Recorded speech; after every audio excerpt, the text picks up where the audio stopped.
There's a copy for you. Hello.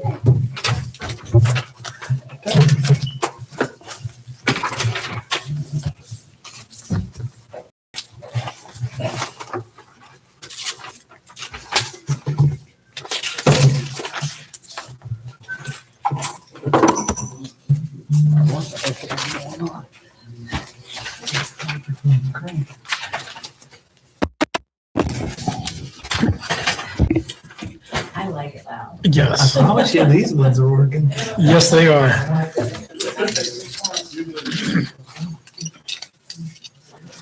Thank you, sir. You're welcome.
Yes, sir. We'll call the meeting to order and open with a pledge of allegiance. I pledge allegiance to the flag of the United States of America, and to the republic for which it stands, one nation, under God, indivisible, with liberty and justice for all.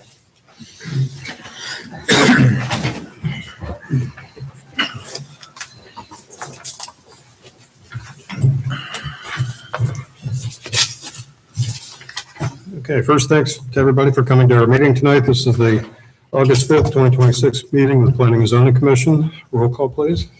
Mr. Boggs. Here. Mr. Bush. Here. Mr. Burry. Here. Mr. Mancino. Here. Ms. Rogers. Here. Mr. Smiley. Mr. Truax. Here. Thank you. We do have a quorum present. So we'll move right into the old business section of the agenda. The first item, rezoning application ZON 25003 has been on the table. We asked for a status update last time. Yes, I spoke with a representative of Redwood. They indicated that they would like to keep the application tabled while they wait for sewer to be available to the property. It's my understanding with talking to Licking Regional, that's at least a couple of years out. Okay. Thank you. Commission, what's your thoughts on that? I mean, that seems like a long time to leave it on the table. Agreed. Should we request them to withdraw it, or, I mean, there's no point in voting it down. I mean, that's, Yeah. I guess that would be our two options. Any So thoughts on that? I can report back to them, depending upon if you say, sure, we'll keep it tabled indefinitely until you get sewer. If that's not something that the commission chooses to do, I can report back that they're not gonna leave it tabled indefinitely. At this point, your options are to withdraw the application, or we can move forward with the application as submitted. Those would be their options if planning commission no longer wants it to remain tabled or is not interested in having it remain tabled indefinitely. I think legally that's our best. What's reasonable ask, 6 months? 3 What's what? months? What's a reasonable ask of the applicant? 3 months, 6 months to? Well, how long's it been? Well, it's been Over a over a year. Yeah, okay, then we've already, I mean, the chances, my thought is, if and when it comes back or when they get the sewer, it's probably going to change their application Exactly. anyway. Their Exactly. plan. So and that's just my thought. I would not want to leave it on the table for that long. agreed. There's also liable to be different members of the commission, so I think that if there is a turnover of the planning and zoning commission, that I should see a new Good point. application. Just a thought. So how does that impact them if our zoning code changes between now and then? They'd be like grandfathered in. Well, if they withdraw, no, they wouldn't be, right? They would not. So if the Yeah. commission's decision to say, we're not gonna keep the table forever, if they choose to withdraw, they have to submit Yeah. a whole new application, and whatever's on the books at the time would apply to them at that point. So what is going to be recommended to them is either one, they can withdraw it, or two, we're going to have to untable it? Is that what you're saying, or what was the Deny it? process? And, well, no, just untable it and then vote on it, Which would then be a delay. which can be either way, yes. So if planning commission is not interested in keeping it tabled in perpetuity, I will report back to them and say, planning commission indicated they're not interested in keeping it tabled any longer. Your options are you can withdraw it, or we can set a hearing date for you and it will be taken off the table and be considered. Mhm. And let them decide from there, and then we'll take it from there. We'll take It's a it. fair ask. That sounds like the best approach. Okay. And then, of course, you mentioned to them, I'm sure that if they do withdraw it and then apply later, then that's a whole new application and new fees and everything. That's correct. Okay. But that way, it's up to them to make that decision. I agree. Okay. Thank you, sir. Next item on the agenda, rezoning application ZON 26001. It's currently tabled, and we're ready to act on that. That's correct. Okay, I'll move that we remove rezoning application ZON 2601 from the table. Do we have a second? Second. Thank you. Tim? Discussion? Roll call. Mr. Barring, Yes. Mr. Boggs, Yes. Mr. Bush, Yes. Ms. Rogers, Yes. Mr. Truax, Yes. Mr. Messina. Yes. Okay, that's off the table and ready to go. All right, so we are looking at 8600 East Broad Street. Currently, the total acreage is 66.317. It's split zone general business and R20 B Missy residential.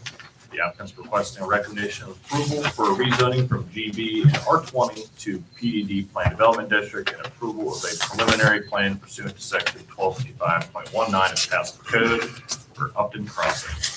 So if we look up here, these are the parcels in question on the north side of Broad Street, with the two smaller parcels going out the Taylor Road. So the actual layout of the proposal hasn't changed all that much, so I'm not going to dwell too much on particulars of this because I'm sure we're very familiar with it at this point. However, all this information is up here if we need to look back to it. The property itself is mostly wooded with a waterway, the Dysart Run running through it, some wetlands and floodplain in Zone A.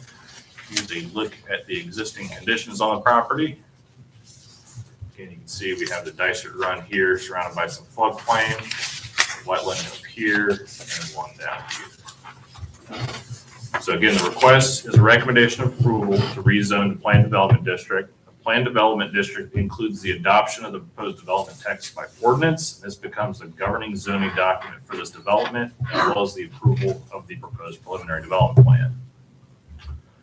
So there's going to be 3 sub-areas, 67 single-family lots, 288 multifamily units, and a commercial sub-area on Broad Street. Here's a look at the proposed development plan. So we'll come in off Broad Street here on proposed Upton Boulevard. We'll have commercial in the front, multifamily sub-area off to the west, and single-family for the remainder with the right-in, right-out access to Taylor Road. There's the sub-area plan as well as the phasing plan. So as far as changes, they did add some extra information to the plan. The total wetland area that's going to be mitigated in this case is 0.02 acres, and the total flood area that's going to be mitigated is 0.22 acres. It's mostly for the crossing over the Dysart Run. Perimeter setbacks for the entire development, so this is nothing can be built within those. From the north, it's 25 feet. To the east, where it's adjacent to residential, is 25 feet as well. The right-in, right-out access width has been reduced to 24 feet in width, and then the roadway coming into the development was widened to 70 feet and a 28-foot roadway width. The need for this sub-area, the retail office commercial sub-area in the front has been lowered just slightly. Previously, it was 10,000 square feet per acre. Now they just set a flat 50,000 square feet for the whole sub-area.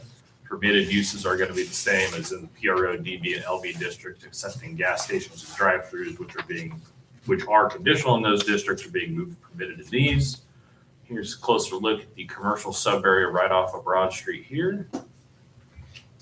Setbacks, they've bumped up the setbacks on Broad Street to 25 feet for both building and parking. And on the east and west sides, that's where it's fronting the proposed Upton Boulevard. That's been reduced to 20 feet.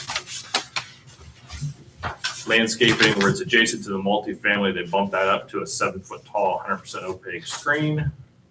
Here's a look at the landscaping plan just for the commercial sub-area here. So we got L2, that's the 3-foot tall screen with 1 tree every 30 feet along the frontages, both Broad Street and the new boulevard, and a 7-foot screen between the multifamily units, and they're proposing to use the existing trees on the east side as screening between the commercial and the future single family. So design standards, building facades have to incorporate repeating pattern that includes color, texture, material change. At least one of those elements has to repeat horizontally, and the expression of architectural or structural bay through change in plane is recommended. Offsets, reveals, recessed flat arches, and things like that. Entryway design elements and variations should give orientation and aesthetically pleasing character, and variations in roof lines should be used. Here's the examples of that commercial architecture that they included in their application.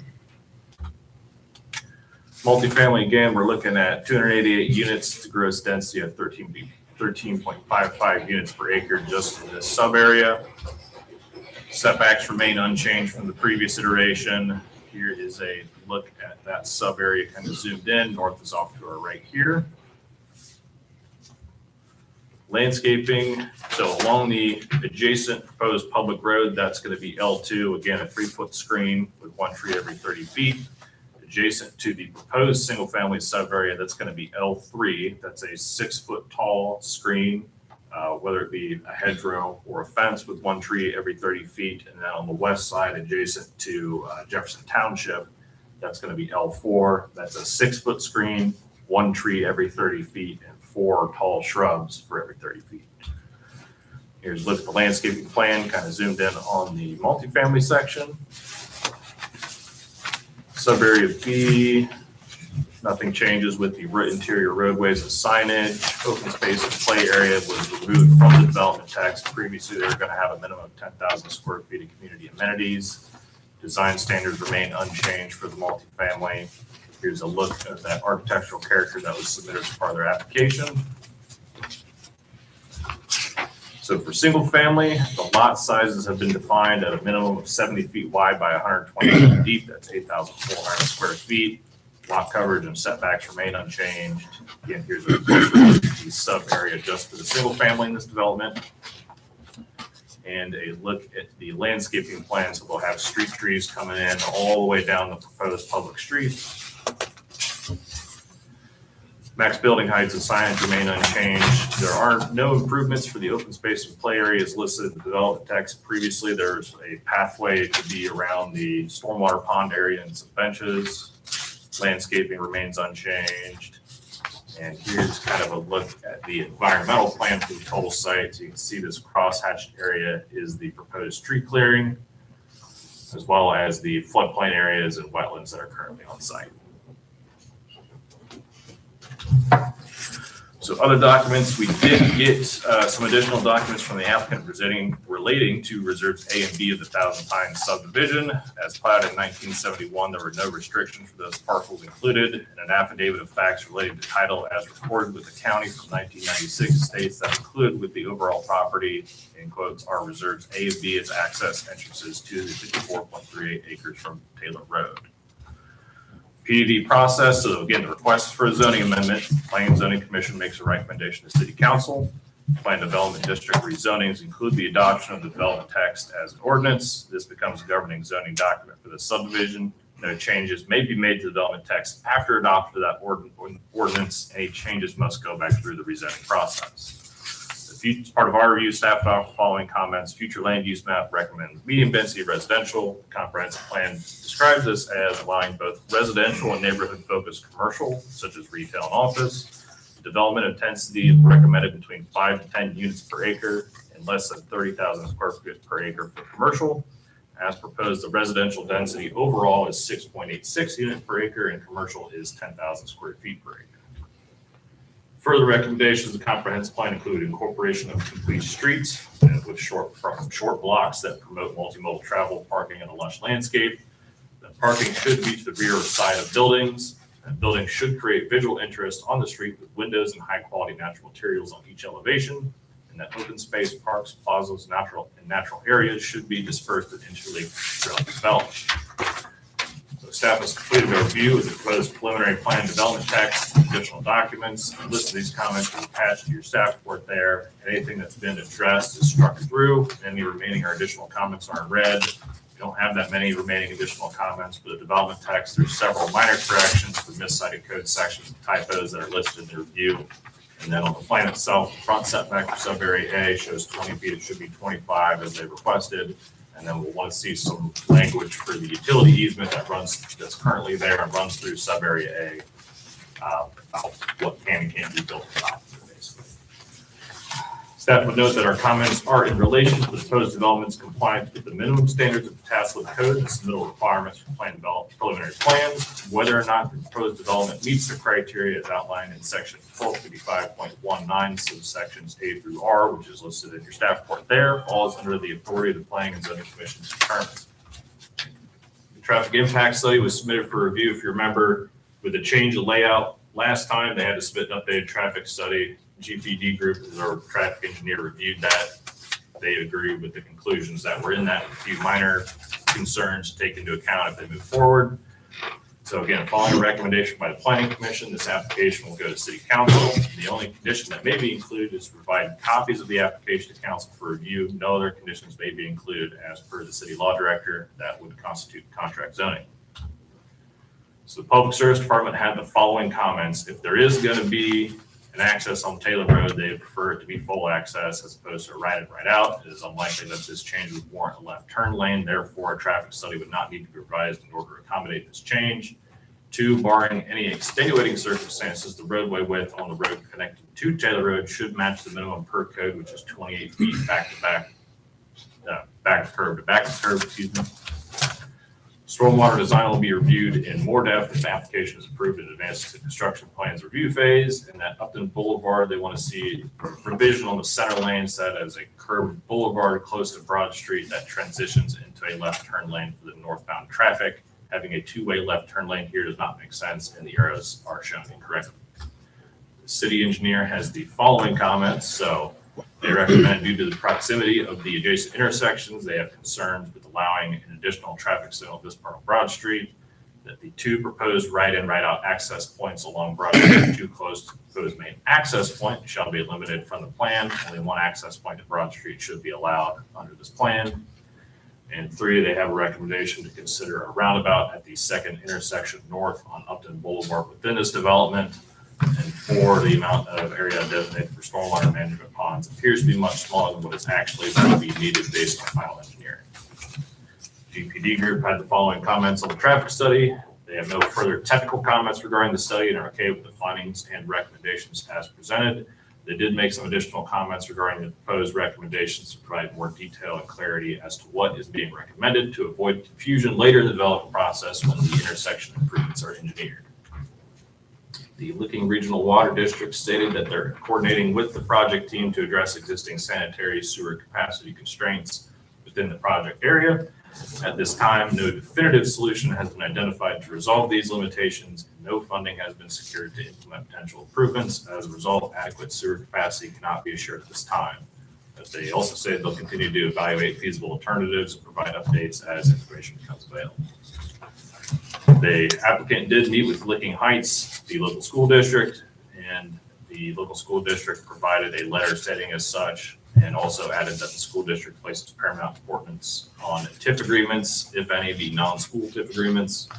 Did not receive any comments from any other departments or agencies on this proposal. We have received a couple public comments. So Mr. Coleman at 6974 Taylor Road has concerns with traffic on Taylor Road and Broad Street, and concerns with wetland and floodplain impact. Ms. Hayek at 6968 Taylor Road had concerns with access to Taylor Road, additional traffic impact on Taylor Road, and concerns with drainage. This one is on your dais up there. Mr. Shook at 6958 Taylor Road opposes access to Taylor Road, has concerns with dangerous road conditions that could be created on Taylor Road, and believes that the project should be denied as the district does not have capacity to support sanitary development there. We did receive another letter from a resident just before the meeting. It's on your dais there. Ms. Ana Garcia at 6964 Taylor Road expresses their opposition to the proposed development, and their full comments will be up on your dais. Surrounding properties to the north is M1, that is business sewer utility contractor. To the east is R20, that's medium density residential, that's single family homes. To the south, you have general business, which is COTC, and innovation in the city of Reynoldsburg, which is warehouse and distribution. To the west of this property is zoned as limited industrial in Jefferson Township. That's a warehouse distribution center. Neighborhood commercial in Jefferson Township. That's an AT&T office. And they call exceptional use zoning in Jefferson Township. That's multifamily. So section 1255.19 of the Pataskala Code states that the Planning and Zoning Commission shall determine whether or not the preliminary development plan complies with the 18 criteria listed in subsections A through R. Those are provided in your staff report there. So should the Planning and Zoning Commission choose to recommend approval of this request, the following conditions may be considered. The applicant provide a clean copy of this application to the Planning and Zoning Department prior to proceeding to City Council. And if there's any questions, I'd be happy to answer those. Thank you, Jack. Questions from the commission? Frank, we'll start with you. Yeah, looking at Violet Ridge Lane, do you have an idea, like between a couple houses there, do you have a sense of how far that road is from the physical structure on either side? The actual structures, I do not. That lot so through Taylor Road is 60 feet wide. The proposed width from back curb to back curb is 24 feet. However, the Public Service Department would like to see that revised to 28 feet so that they can fit the plows through it. So they want to make it even bigger. 28 feet would be the actual pavement width from the back of the curb to the back of the curb. Okay. So it would be somewhat centered in that 60-foot wide lot. Okay. Yeah, just look from like the pictures right here. It looked like it was like right next to there. Do you know the house that's just to the north of that one? Where does that, the driveway for that one, is that going out on the Taylor or is that going into this lot and then through Taylor? I can't quite make sense of that. The house just north of this, I would Yeah. assume the driveway goes to Taylor Road. Okay, I should get see from there. All right. Yeah, it looks like it's right there. So,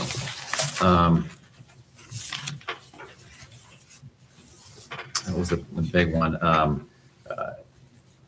stormwater calculation. So there was a comment in there about the stormwater numbers being provided, though maybe insufficient. It was the city engineer's opinion that the stormwater provisions that they showed on the preliminary plan don't appear to be big enough. Oh. But they'll have to submit a stormwater management report if this is approved and moves on to the construction plans phase, basically proving that their design will work, or what they need to do to make it work, basically. So if it's undersized significantly, and that has to change their plans, how would that process work? So changes like that we discover during the construction plans phase get accounted for with the final development plan. Okay. Got it. That's all I have for right now. Thanks. Ian? Let's see.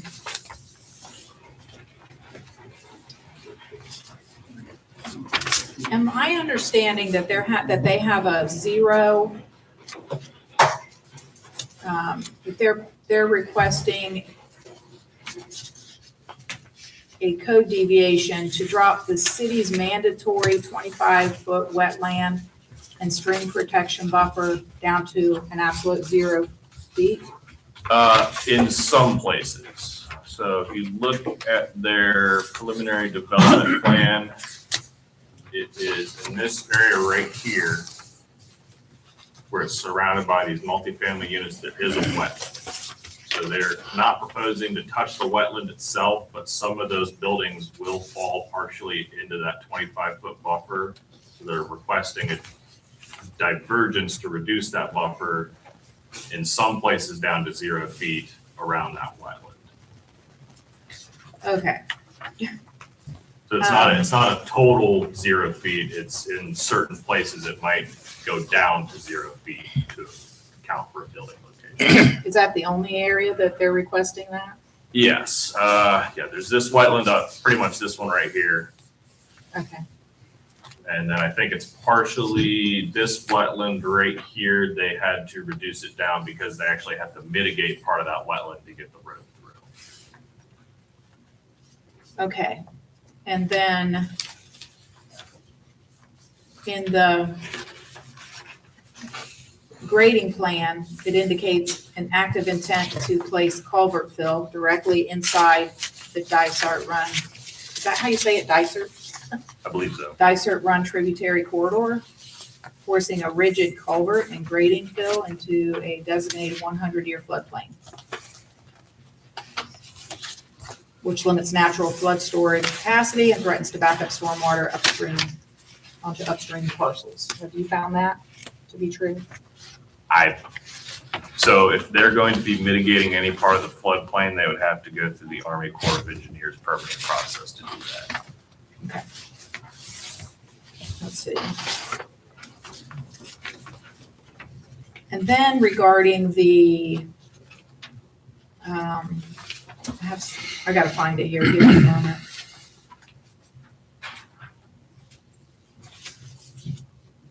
always come back.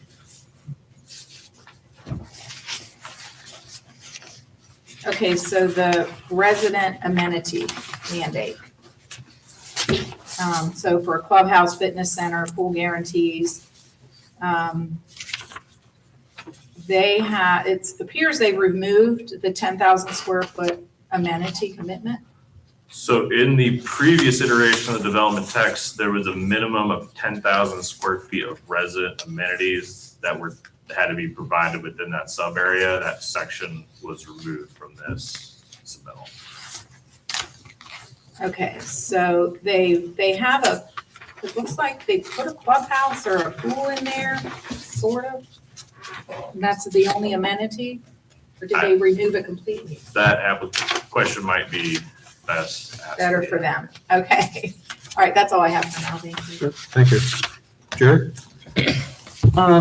So, excuse me, I'm a little confused here because this says requesting recommendation from general business to R20, but then on the Broad Street side, they're leaving some out parcels, but then they've removed some of it for residential or, well, whatever, for the R20, is that what I'm understanding? So the request Because is it to originally went to the notch back here, but the request is to rezone from both R20 and GB and bring the whole site to planned development district with this preliminary plan. okay.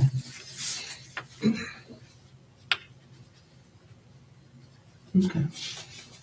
I have no more questions. Okay, thanks. David? I had the same questions as Ann regarding the removal of the resident amenities, so. Okay, Tim? There was a comment about Taylor Road, minimum width 28 feet. Is it already 28 feet or is there? So the comment was in relation to the access to Taylor Road, Violet Ridge Drive. So they've proposed to bring that down to 24 feet in width from back curb to back curb, to be able to fit more screening on either side of that road. That's one of the divergences that they requested and the justification behind it. However, the Public Service Department would like, if there is going to be an access there, that it just meet the code minimum of 28 feet from back curb to back curb. Understood. And then I guess the lower right there, can you show me on there with your cursor, if you would, where they were recommending the roundabout? It would have been the second intersection coming into the development. So you come up here and there's an access to get into the commercial sub areas and then a second intersection to get into the multifamily. So it would be right here out in front of the multifamily access. So they were recommending that versus having stop signs in there? They recommended this intersection be a roundabout and then the two accesses to this commercial sub areas be right in, right out. That way, if you're coming in, you wanted to go to the right, you just go right. But if you want to go left, you go up to the roundabout, come around and go right. Makes sense. Last question, to your knowledge, is there any TIF agreements in place? No, there aren't. Okay, that's all. Okay, thank you. Frank, going back to your question on the exhibit 1, I think it is, in the plan, you asked about how that street lines up with the house across the road. It looks like it lines up directly with their driveway with the house. I didn't know if you had seen it. The one to the north of it? Yeah. Okay. I just wasn't making sure it wasn't like going onto the road there. Yeah. I was going up to Taylor, so, okay. Okay, next I'll ask the applicant to step forward and first be sworn in and then address the commission.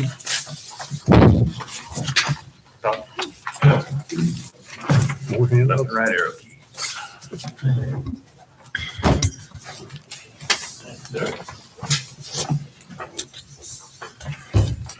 Let's keep the whole team just in case someone doesn't come. Thank you.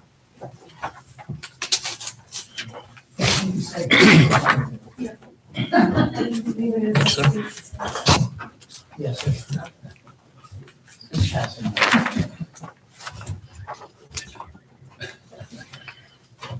Thank you, sir.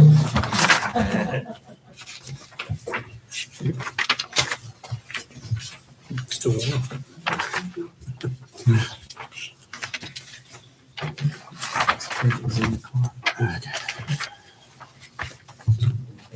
Wait for you to, so we can swear ourselves in.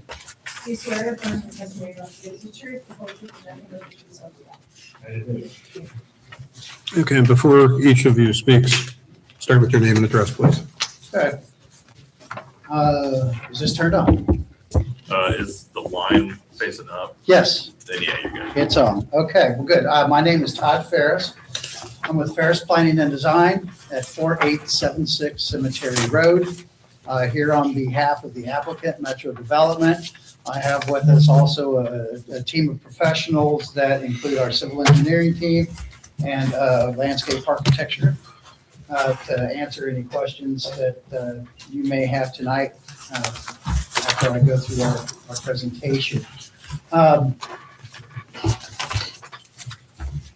to make a bigger, what'd you say, dais? Is that what's it? Oh, this is just a podium. Oh, yeah, you're at the podium. I'm at the podium. And anyway, I just wanted to go through the comments that staff had and how we address those so that you can clearly see how we've dealt with that. And move forward from there. This slide shows the previous plan that we submitted for our last hearing and the current plan. If you look at it, there really isn't much of a difference. There are some very finite differences, but you would have to look close to get to them because at this point it is plan refinement more so than plan overhaul like we did for the last time. Second slide. The question was the City of Pataskala staff review. Section 1255.1210J does not exist. Correct this section to the correct section of 1255.10J. And on the right side of this slide, you can see the three instances that occurs in our landscape text. And those clarifications will be made and submitted with a clean copy of the development text when we resubmit that. Next sheet, revised in development text to 25 feet, but plans still show a 20-foot setback dimension. Please revise. The right plan shows that we, what will look like when it's revised as well as the large plan when we switch that to a 25-foot setback, change that dimension.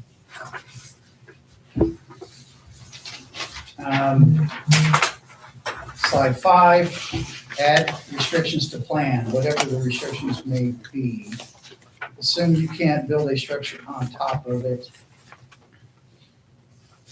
but pavement would be okay. The easement is called out now. Are there any restrictions on what may be constructed within this easement? The existing sanitary, water, and electric utilities have no recorded easements as of today. We performed two alters actually, but a more current one. They must be finalized and negotiated during final development. Typical restrictions are not to build, construct, or place any item or building or other structure within the easement area, which would interfere with the activities and functions. However, landscaping, planting, except trees shall not be prohibited within the easement area. No excavating or activity within these easement areas which would interfere with its intended use are being proposed. It's interesting that they're not recorded, but they're there. We know that those utilities are there, but that leaves it up with negotiation with those utility providers as to what happens. And we've just put down the typical language of what they normally require, which is no buildings. You can do pavement. We don't want you to mess with the grades. And that kind of stuff will actually have to be worked out with the final engineering before the engineers will move forward with the final development. Item 4, development text updated to require continuous 6-foot shrub screening on both sides of the access drive. Exhibit 7 was not updated to show. We actually submitted Exhibit 7, and these are what that looks like. It included the shrubs. See the attached submission, so the enlargement obviously is on the right, and the left is a little bit closer and shows that note that we had applied with that submission. So I think that was just an oversight, but that was included with the resubmission that you guys have in hand. Next page, item 7, or page 7. These were the comments from the Public Service Department. Full access onto Taylor Road is preferred over the proposed right-in, right-out. It is unlikely that this change would warrant a left turn lane. Therefore, the traffic study would not need to be revised to accommodate this change. Our comments, city staff appears to want more robust access to Taylor Road than current Taylor Road residents want. We have shown that our proposed access system delivers acceptable traffic operations with or without access to Taylor Road. While we agree with city staff that distributing traffic to more access points lessens the traffic load at any one point, our goal throughout this application process has been to minimize impact on Taylor Road and work with our neighbors. We will comply with the decision of Planning and Zoning Commission regarding the level of access to be provided, but if the commission selects full movement access at Taylor Road, we ask that the commission specifically adopt staff recommendations of no turn lane so it is clear that neighboring properties will not be impacted by widening. Item 2, barring any extenuating circumstances, the roadway width on the road connecting to Taylor Road should match the minimum per code, which is 28 foot back of curb to back of curb. The roadway width can be 28 feet. Again, I think Jack said we have 60 feet in there to work with from back of curb to back of curb, but was previously reduced in width at the suggestions of the city staff, and buffers would not be, even going to 28 foot though, the buffers would not be impacted by this revision. We would just have 2 feet less on each side, which isn't a great deal, but it is less room that we would have to deal with. Next sheet. Stormwater design will be reviewed in more depth if application is approved and advances to the construction plan approval. Obviously, it will be done at that point in time. Next slide, Upton Boulevard. Revise the center lane so that it is curved boulevard close to Broad Street that transitions into a left turn lane for northbound traffic. Having a two-way left turn lane here does not make sense, and the arrows are shown incorrectly. The little slide on the right shows the area that we're talking about. Our traffic engineer has commented a one-lane wide, I can't even read here, I'm sorry. A one-lane wide, 11 to 12 feet and 50-foot long median can be added to the center lane near the entrance of Uptown Boulevard, which tapers to open up a left turn lane for northbound drivers that want to turn left into the western out parcel. An updated plan will be provided, and I think that would be at the final development plan stage. Next slide, these were comments from Structure Point. Due to the proximity of the adjacent intersections, I have concerns about allowing an additional traffic signal on this part of Broad Street. The traffic study indicated that a signal at this intersection is warranted, and this study was approved by the GPD group. Second item, the two proposed right-in, right-out access points along Broad Street are too close to the proposed main access point and shall be eliminated from the plan. Only one access point to Broad Street should be allowed under this plan. Again, the traffic impact study was conducted and approved under these conditions by GPD group, as shown by this letter that was provided to us from the city on the right. Page 11, consider a roundabout at the second intersection. Oops, no, I'm not keeping up, am I? There we are. I'm not keeping up on this one. Consider a roundabout at the second intersection north on Uptown Boulevard. A roundabout was considered and per EMH&T traffic consultant substituted with an additional center lane at Broad Street to facilitate left turning movements. An additional turn lane provides adequate stacking to allow left turn movements, which was submitted per traffic consultant and approved by GPD in the traffic impact study. Page 12, the amount of area designated for stormwater management ponds appears to be much smaller than what may be needed based on final engineering.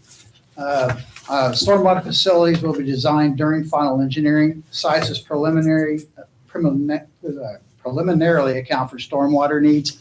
We did run some preliminary calculations to begin with. I know our civil engineer has as well. And we feel that these storm basins are adequately sized.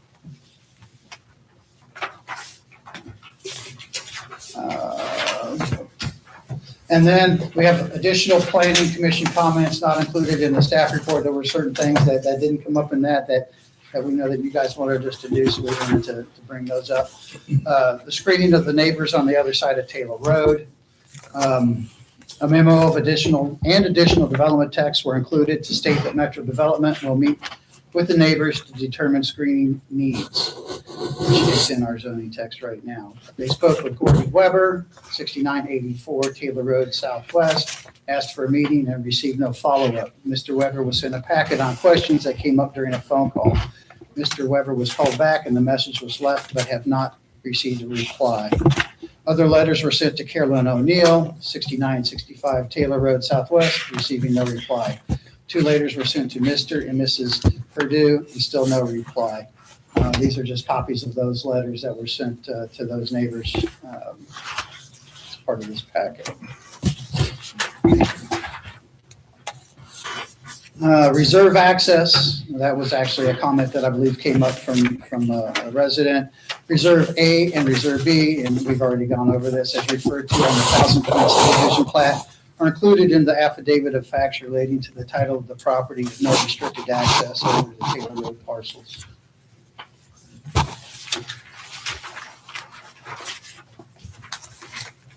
Traffic calming, I think there were some comments, some about, the length of roadway and what if people start using this as a cut through.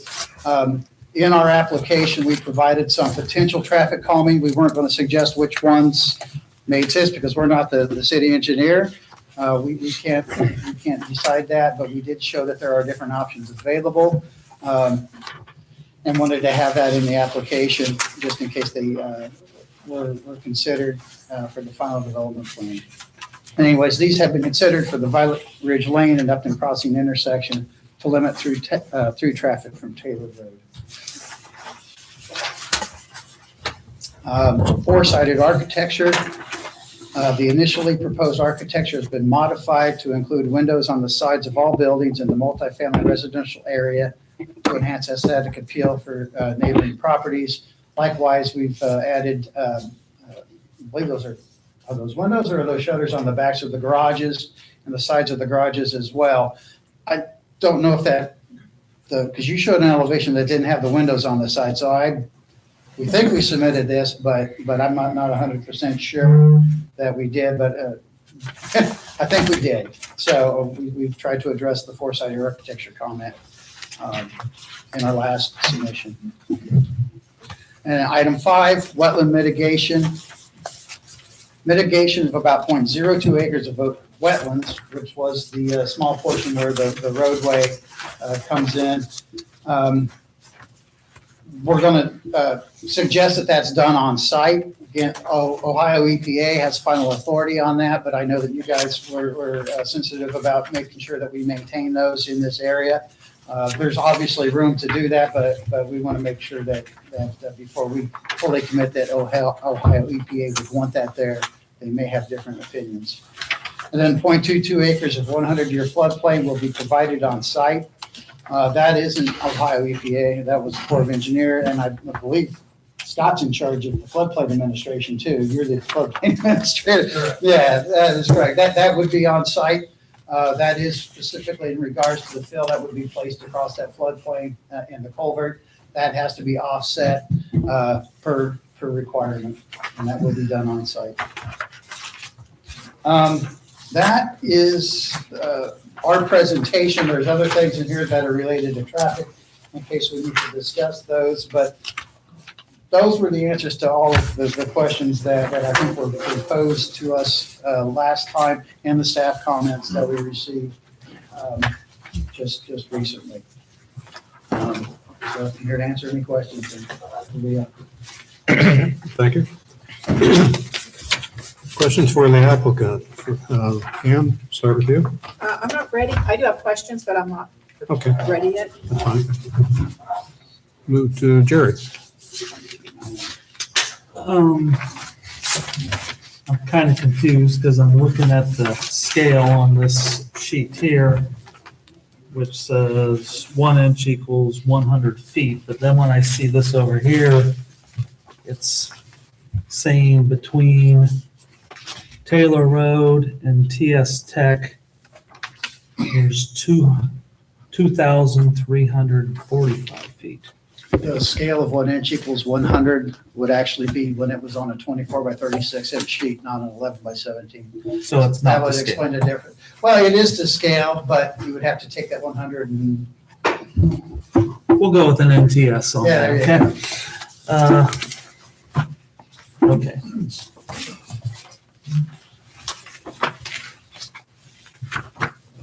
Was the traffic study based off of the traffic on Broad Street or off the density that was going to be put into this development? Do you know that? I don't know that, but we have our traffic consultant here, he can answer that.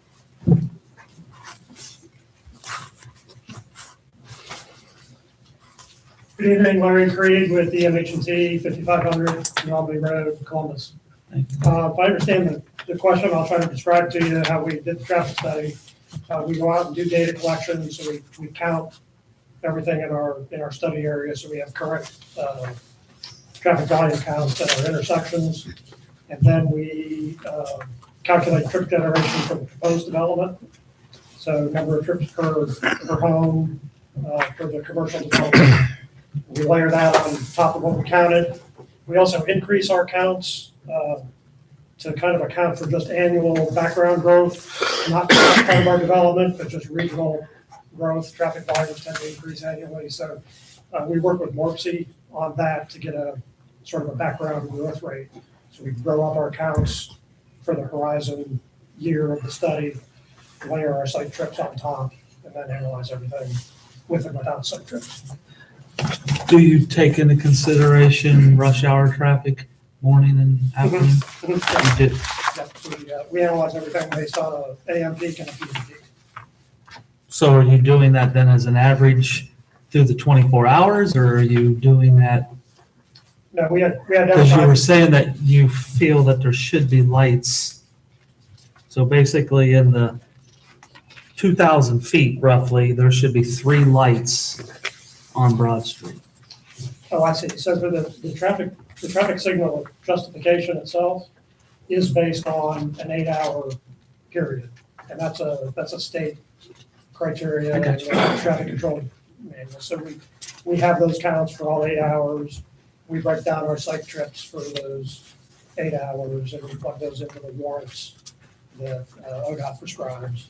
And we meet the warrant very readily for traffic signal there. Thank you. Okay. Thank you.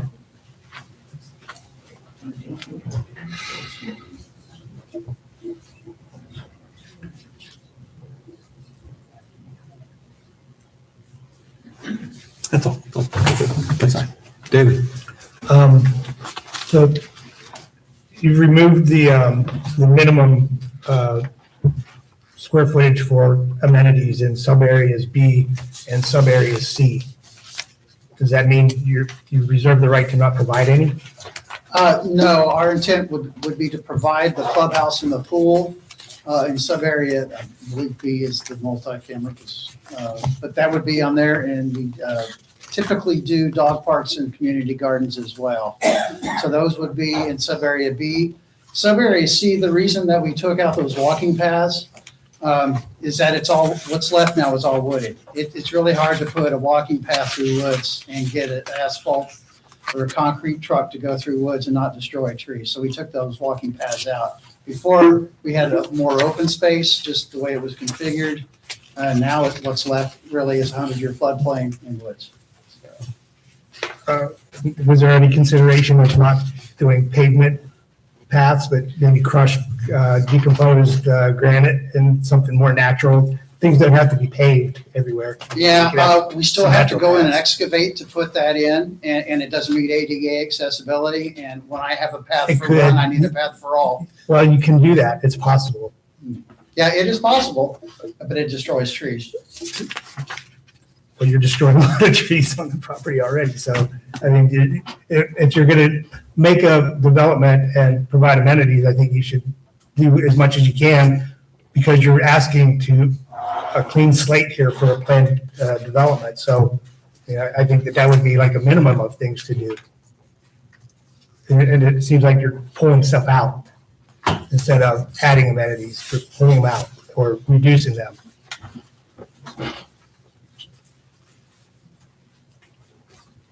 Thanks. Tim?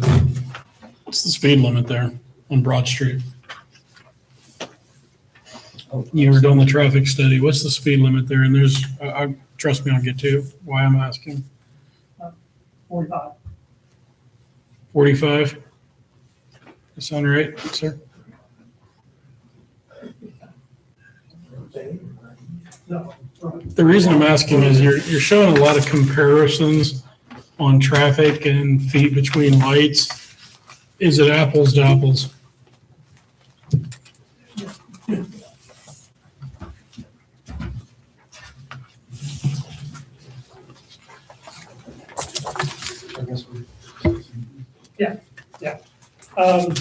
I showed the comparisons last time. We could go to the slide Correct, if you yeah. like. Yeah, correct. You're right, yeah.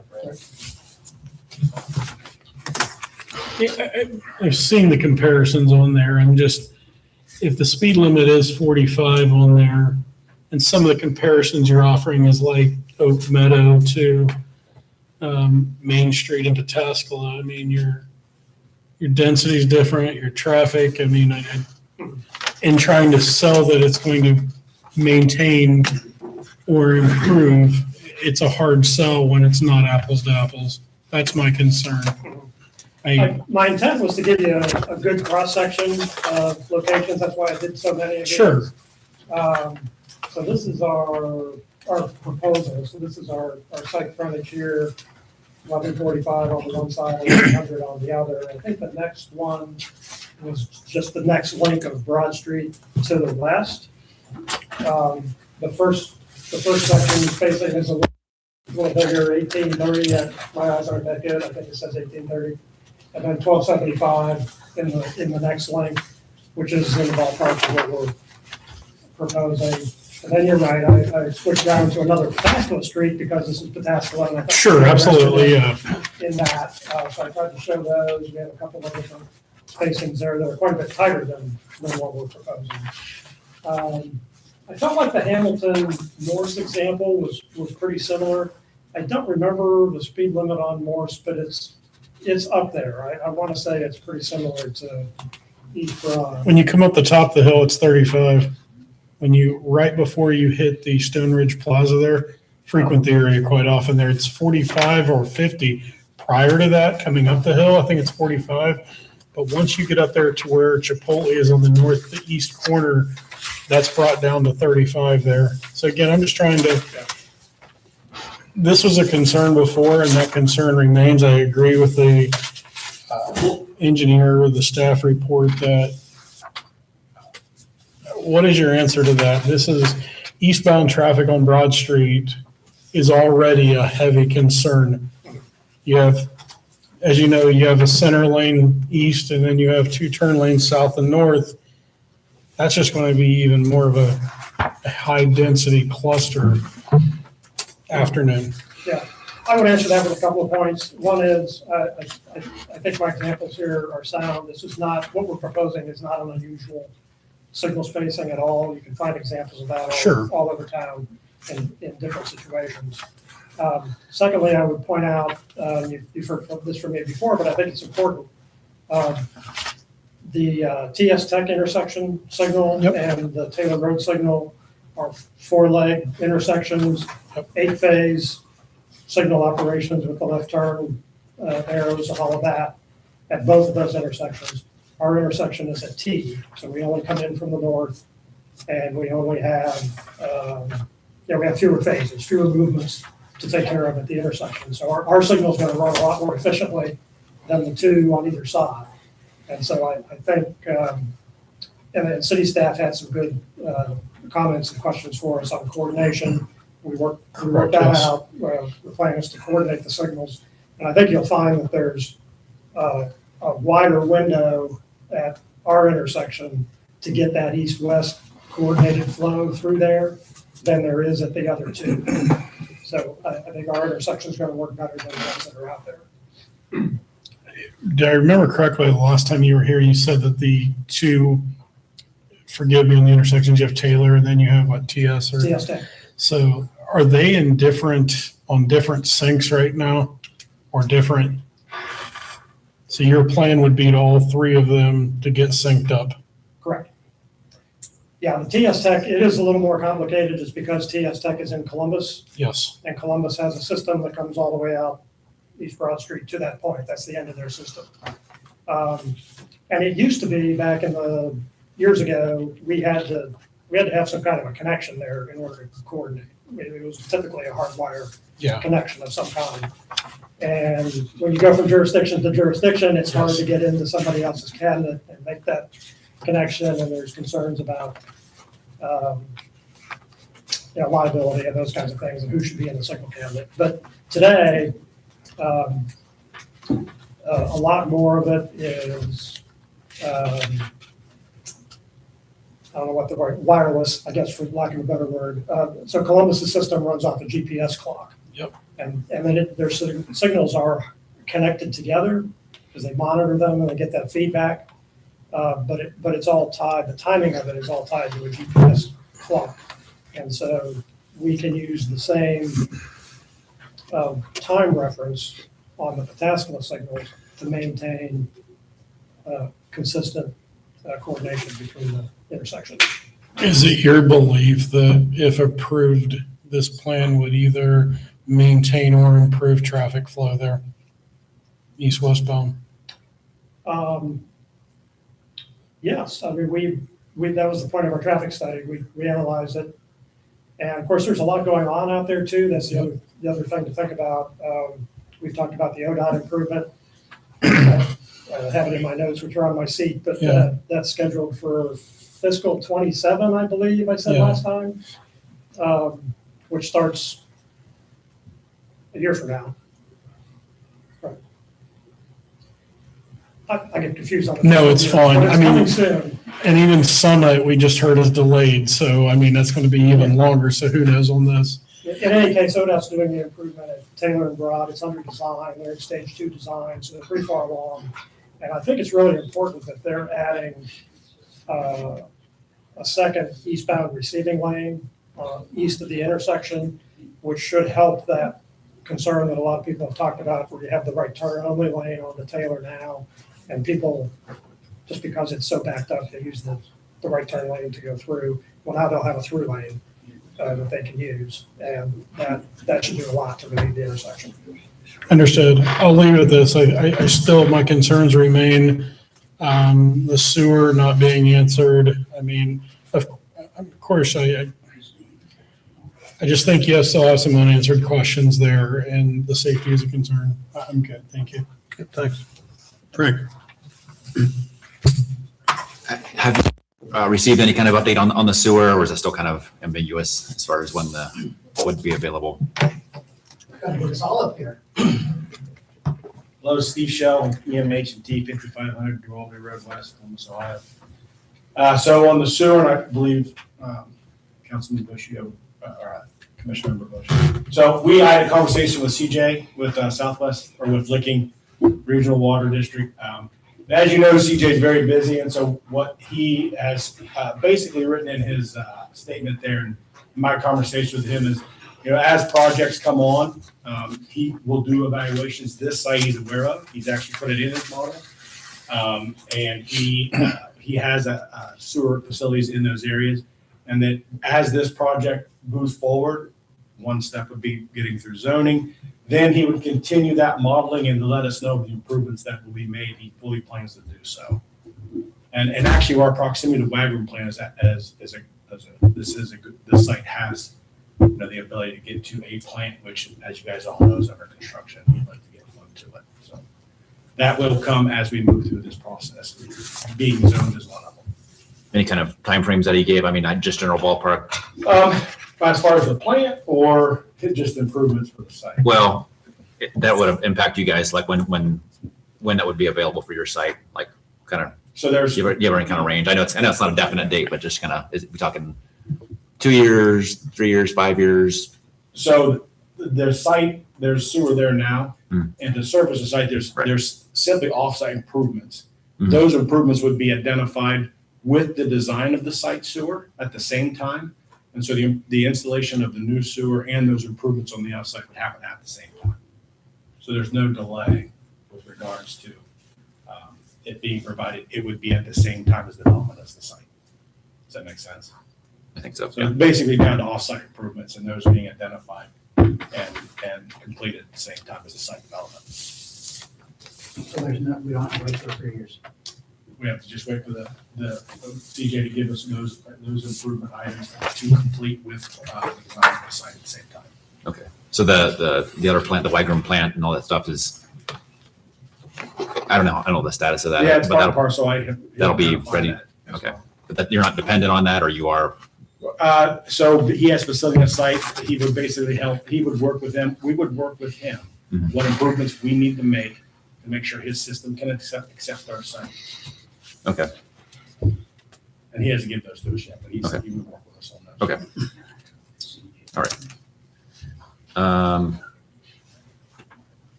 Yeah, I'm kind of hearing like something, kind of moving on to the other things. I'm hearing some things, or like, you guys are kind of stuck in the middle. You're getting like some advice from one thing and then from the other. So I'm trying to kind of reconcile that in my head.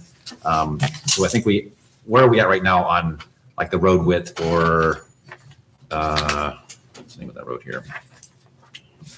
The one to the northernmost road off of Taylor. What's that one called? Violet Ridge. Is that, that's just still right in, right out according to the plan? Currently, our application has it right in, right out with the Okay. 24-foot roadway.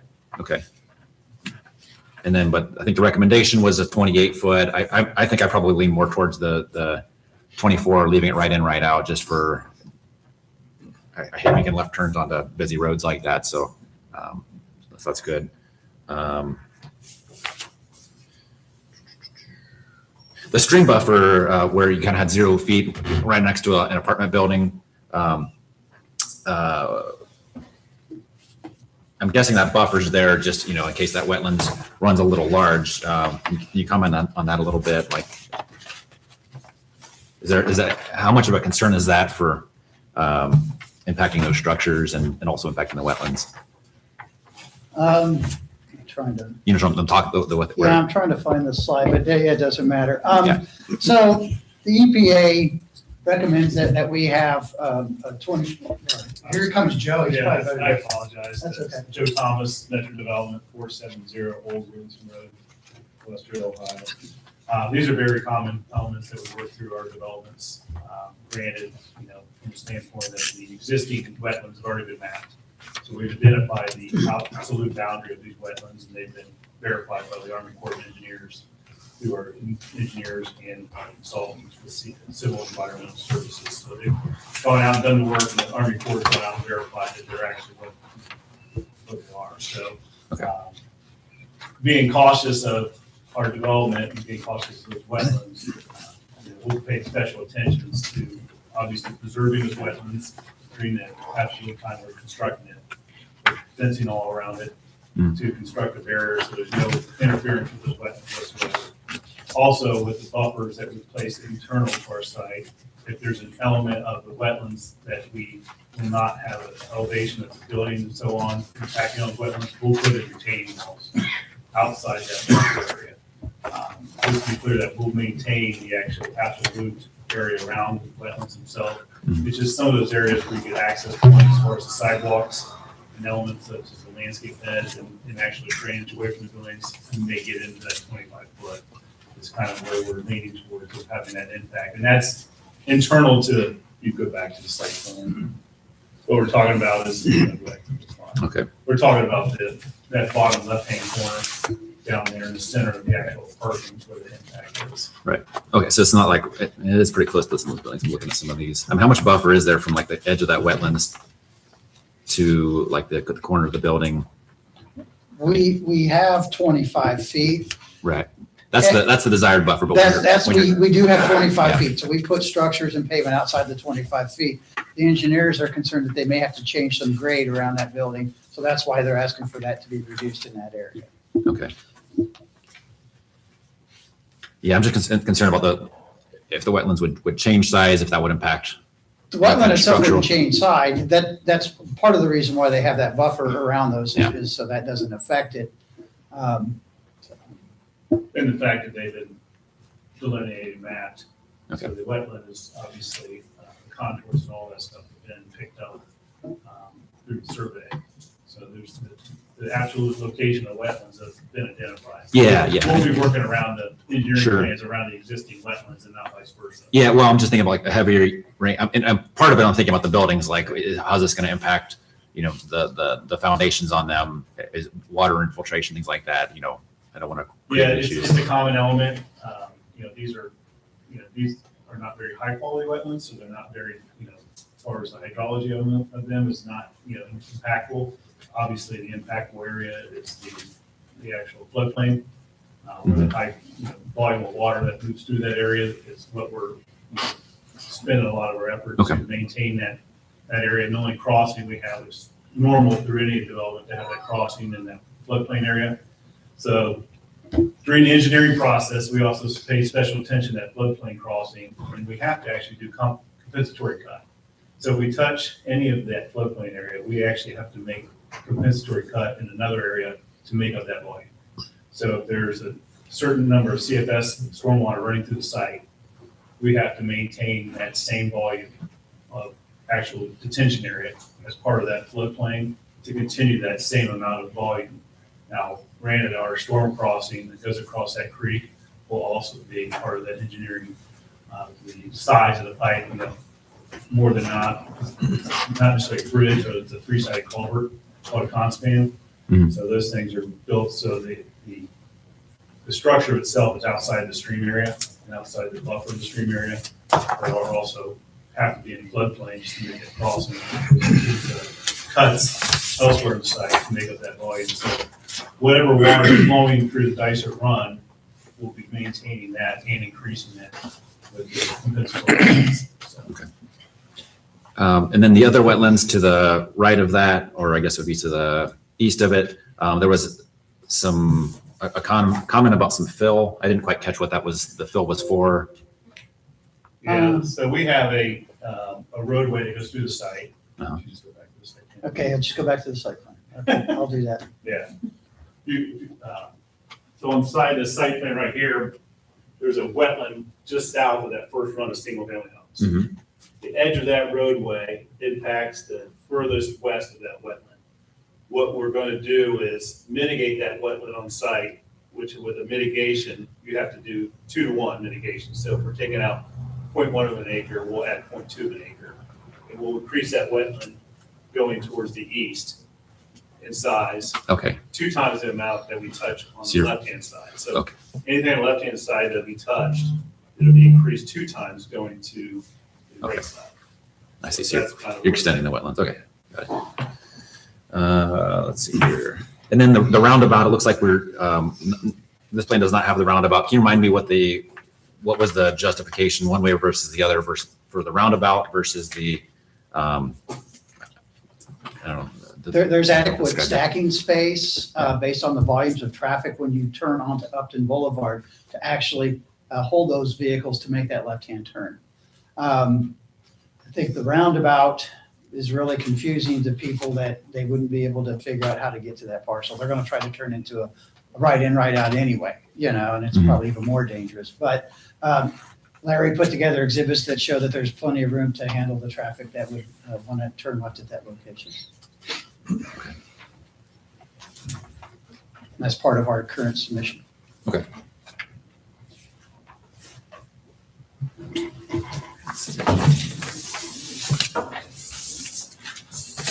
Yeah, I probably, other thing I would just add is I kind of would echo the comments, if there's a way to get a path in there, a boardwalk or something through that wooded area, just so the residents can enjoy that. I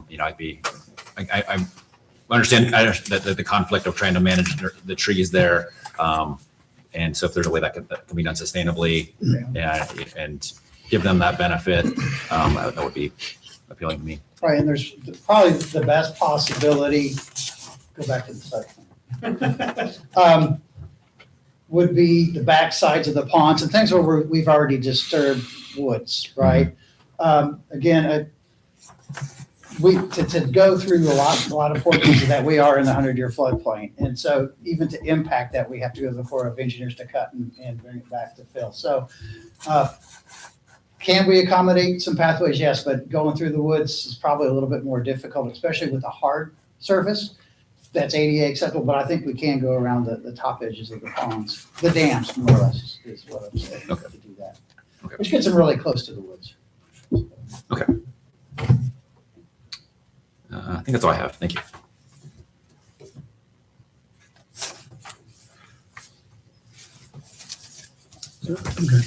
Okay, thank you.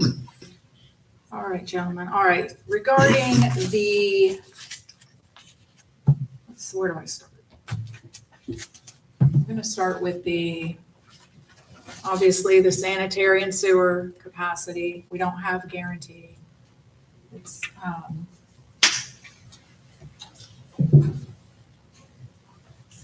I mean, they've flat out said that in their report. And there's, I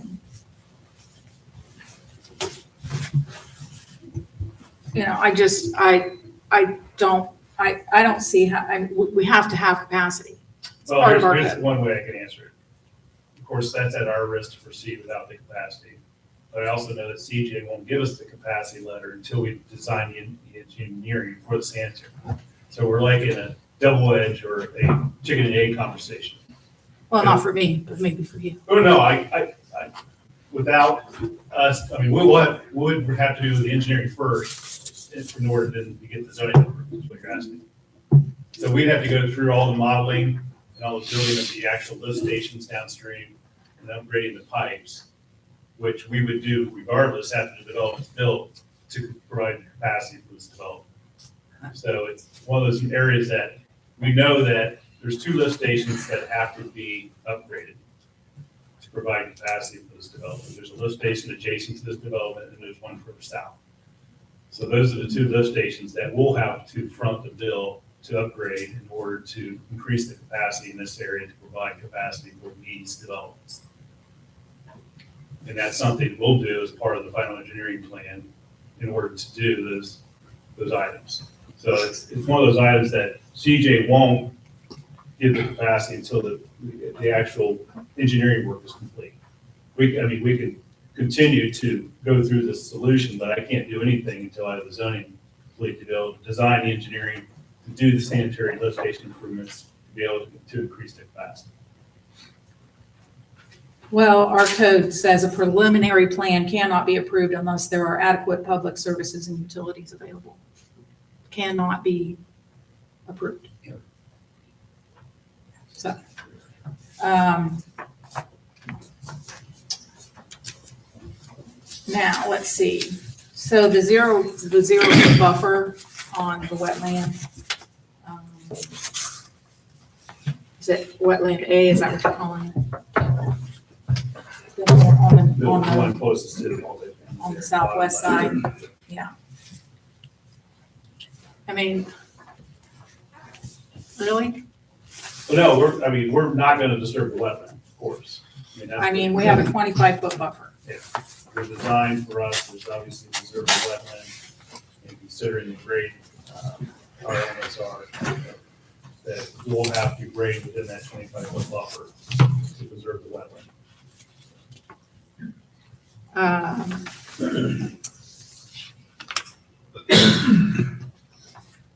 You also,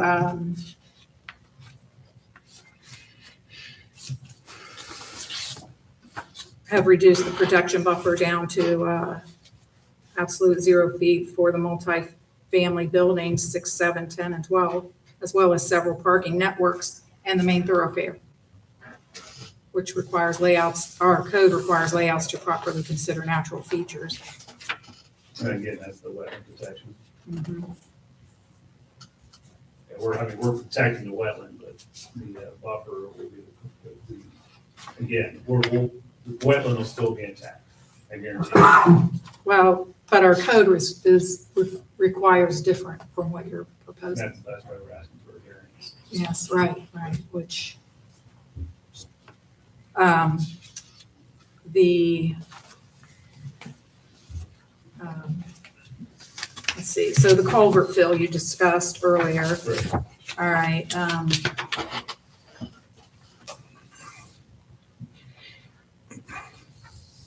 it appears you would be forcing a rigid culvert and grading fill into a designated 100-year floodplain, Yeah, that's really the only way you can get across it.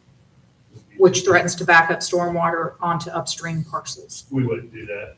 I mean, that would be all designed and engineered not to back up any water. I mean, it's design and function of it is to allow the same amount of water to flow through that flows through currently.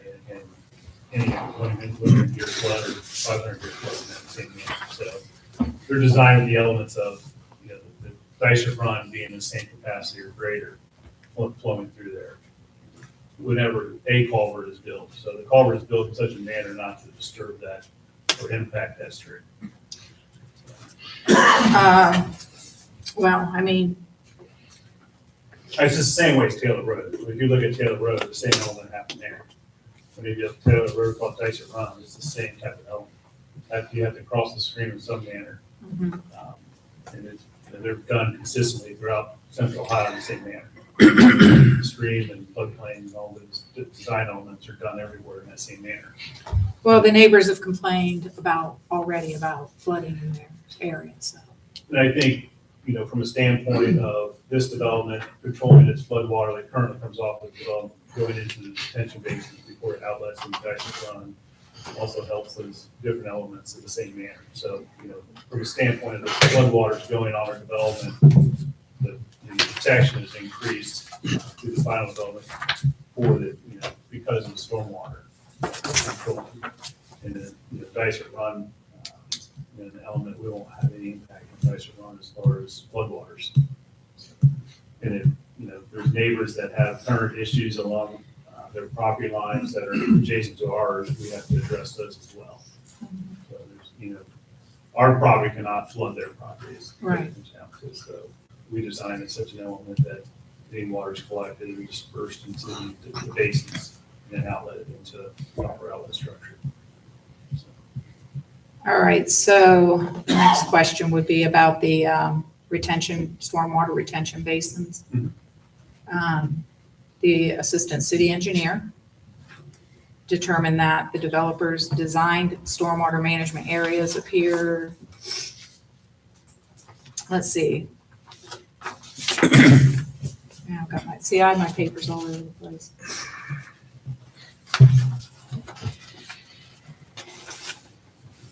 Or there's a,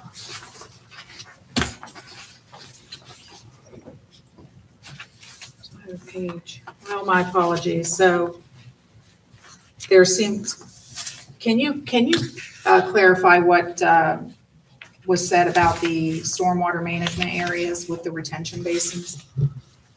What his comments were? So the city engineer had a comment stating the amount of area designated for stormwater management ponds appears to be smaller than what may actually be needed based on final engineering. So did you address that on you did address that? And, Okay. you know, our landscape architect is Todd Ferris, and then Steve Shell, EMHT, we look at these things preliminary as far as the volume of ground that was covered by the 65 acres and how much detention we need to provide for those areas. So those are, you know, as far as our calculations are typical of what we do on these plans, and then once we get the final engineering, the storm basins, you know, constructed appropriately to maintain the stormwater. So we can't go further past the engineering process if it doesn't work. We have to provide other water. There's other options on stormwater management than just the basins. If those other options, if the basins don't work for those size, we have other options to do water detention on site that doesn't have a stormwater basin to make up those areas as well, if needed. Okay. And then,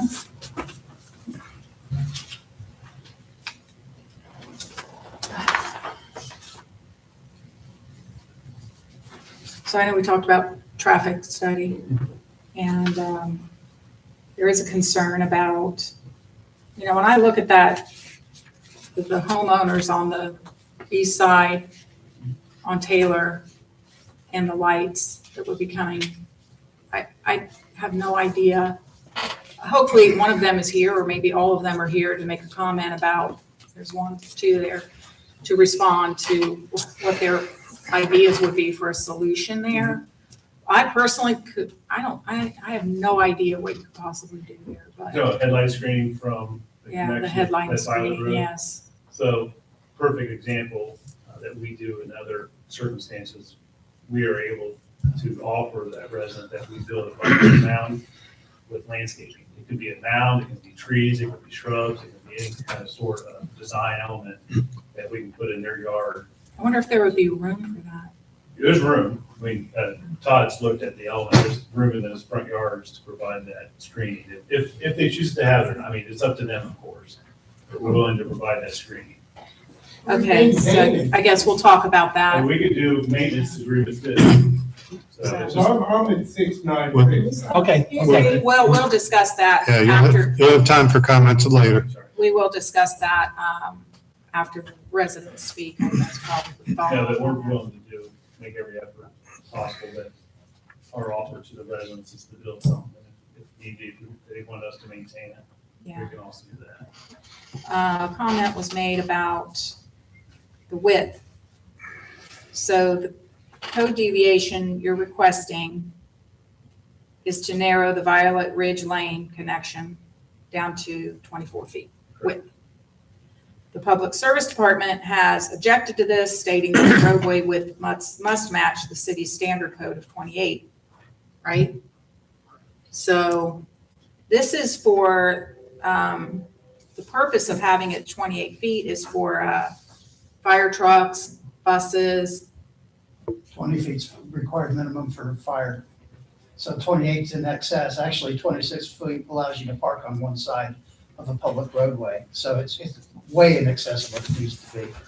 And we're willing to do anything, man. As far as the design, we wanted to limit it in the width of it, purely as an intent to not promote traffic going through. The only reason we're buying that connection point is because of the limitation of the number of feet you're allowed to have on the roadway without a second connection. Well, the city has explicitly said they want it 28 feet for bus clearance, emergency vehicle clearance. We're not disagreeing.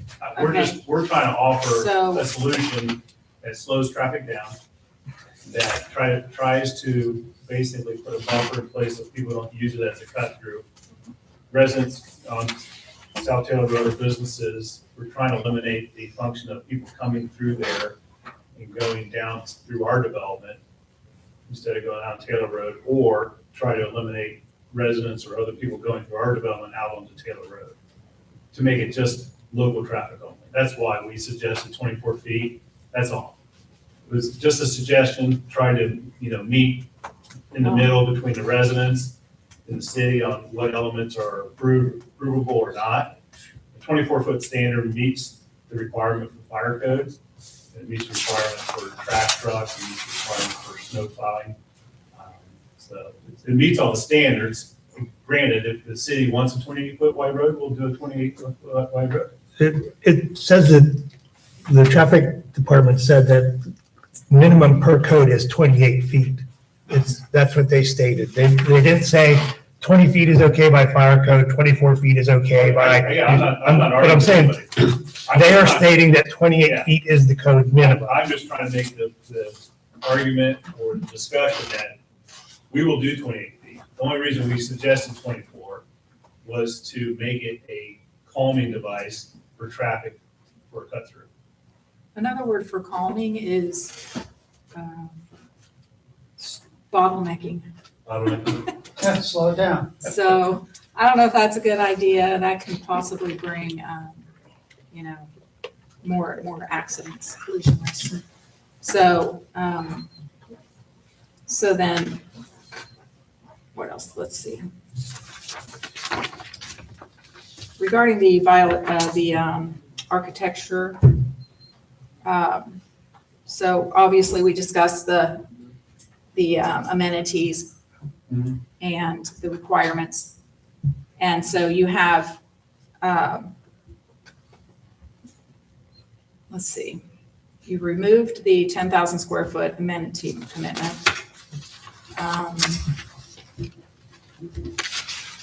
So you are only guaranteeing on your plan currently the clubhouse with the fitness center and the pools. Which is roughly about 9,000 feet of area. So there's The pool- no, The pool house, the clubhouse itself is 4,500 square feet. And then the pool area, with the pool itself and the deck around it is roughly another 4,000 square feet. Those indoor areas, the fitness center, a club room, an office for the residents, a game room for the residents, and then meeting rooms and office equipment. And then, of course, on the pool deck, the full resort style pool, with chase lounges. and that's where you have the zero setback on You're talking the 25 foot, you have a zero setback on the wetland. Correct. So. All right, and then you've eliminated, we talked about the walking paths, which I agree with you. I mean, you're, it's part of our code. So, Yeah, we're just kind of, we've got, if you recall, we started this development, we had, our first proposal was 360 apartments, 95 homes. We reduced the apartments from 360 to 288, and the 95 homes down to 67. So, and we also increased the size of the lots from 50 foots to 70 foots. So we've been trying to, eliminate concerns on the elements that you guys asked us to overcome, which, in essence, may create other obstacles on wetlands, buffering, on the trail locations, and then, of course, the amenity areas. When we had those 95 homes with the no road connections out the Taylor Road and that kind of stuff, there's a different element there. So we understand that your guys' concern is to add different amenities that we don't have. Understand. all right, so on the layout for sub-area C, there's a mandatory 25% side-loaded or detached garage ratio required. And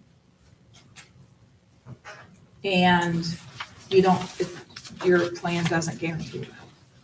We say we'll meet the standards of the repair standards. Well, you failed to do that. How? The tract it's dominated by monolithic front-loaded garage doors. But I think, first, Jack, and the staff report, we committed those items. Those elements, architectural elements that Pataskala lays out in single-family homes, I don't think we made any variances from that. Yeah, so their development text for sub-area C states that the sub-area will have to follow the residential appearance standards unless they were to go get a variance from council. So they would need a variance for council for this plan? Yeah, any deviation from the residential appearance standards either has to be written into the development text, which they have not, or whoever builds those houses would have to go to city council and ask for a variance from the residential appearance standards. It's the only two ways you can deviate from that. We're not asking for any variance. So we would have to put that would we have to make that a condition of approval? Can't make conditions, the two methods Jack outlined are already in the residential appearance standards in the code. We've committed to those in our text.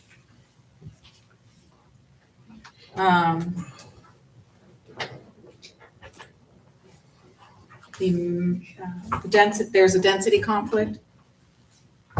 So the phasing plan claims a gross residential density of 5.35 density, while the main illustrative plan and staff summary calculated at 5.75, leaving the city without an accurate baseline. I don't think that's probably a comment that was left over from previous applications. I don't think that's a staff comment. Did you say that was a staff comment recently, or? Is that accurate? I don't have that in my comments. Okay. Well, it's a mathematical equation, but I'll let it go. If you're good with your density, I'm good with your density. The last iteration of the plan, there were some discrepancies between the density that was stated in the development text and what was on the plans, but they've since corrected. Okay, thank you.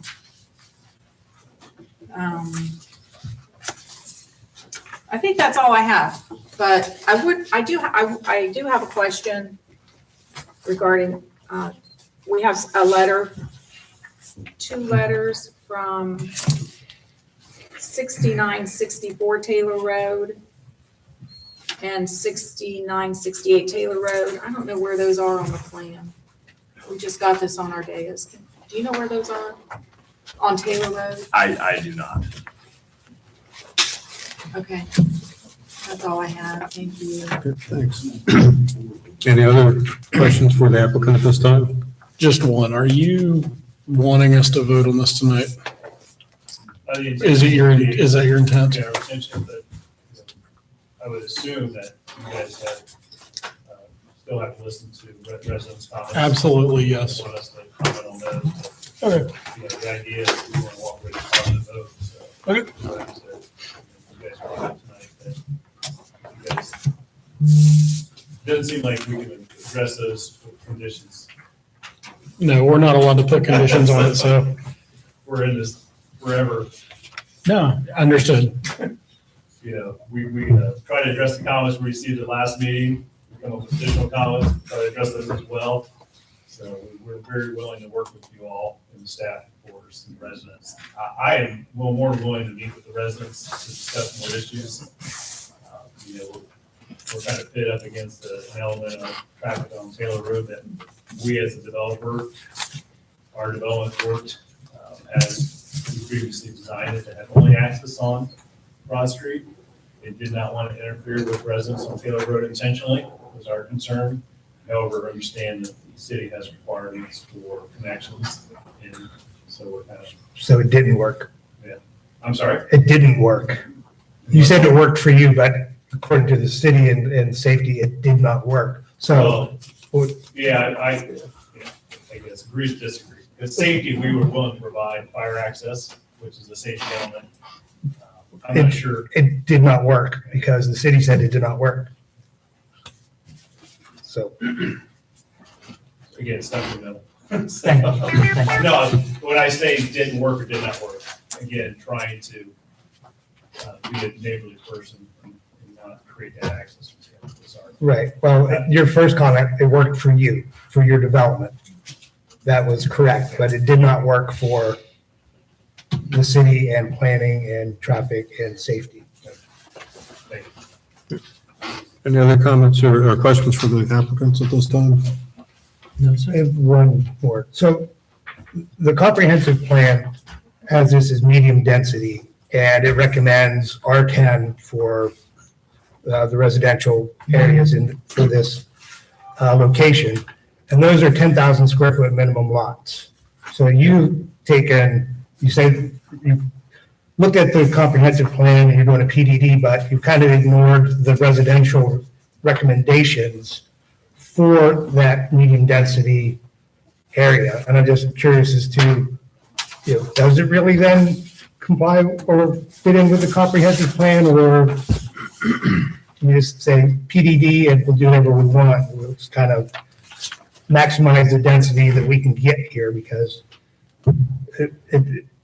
like I said, the comprehensive plan recommends R10, which is 10,000 square foot minimum lots and 75 feet minimum width. You have 8,400 square foot lots. So I think that it would have been more in keeping with the comprehensive plan to make the single family residential comply with R10 instead of trying to make a hybrid R something. 20. Okay. Thank you. Stand by, Thank you. obviously. So next we'll go to public comment, and Normally, I would have read this up front, but you're set. Normally, I would have read this up front, but by now, everybody probably would have forgot what I said. So let me run through these guidelines or rules for public comment. Several people here, so we'll be limiting the public speaking to 3 minutes per person, so everybody has a chance to comment. Each person will have one opportunity to speak. No sharing or donating time. Each person gets 3 minutes. Don't comment or speak if you're not up at the podium. Staff will be taking minutes of the proceedings, so keep your chatter in the background to the minimum. Please address the Planning and Zoning Commission while at the podium. Don't address the audience or the applicants. Make sure you filled out a speaker request form, because only those who have filled out the speaker request form will be given the opportunity.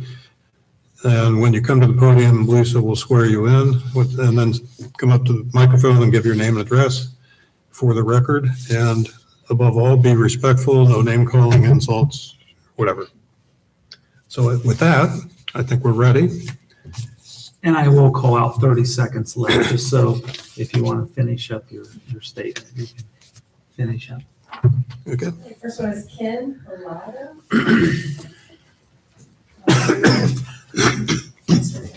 You swear affirm the testimony about the truth, the whole truth, and nothing but the truth, so help you God. I do. Okay, when you get to the podium, please give your name and address. My name's Ken Holiday. I'm at 6973 Taylor Road. Basically, Dysart Run runs through my property. Had to work with Todd and Scott last year to redo that. There's a drainage culvert that they changed to stop a problem that was upstream. The concern I have is downstream of it and then backing up to what we've already fixed. And I do have concerns on that, because I've heard developers promise the world and fail to meet it. The other concern is neighbor two doors up at 6969 is going to have that street, that Vinland or whatever it is. Basically, the headlights will be right in his garage. So that's concerning. The third thing is the number of rentals in there. It's been my experience across living in different cities across this country that the higher rental amount you have, the more crime goes with it. It's just been a statistic that I've seen all my life. Living everywhere from Phoenix to Minnesota to Wisconsin. So that's it. Thank you. Tom Shook.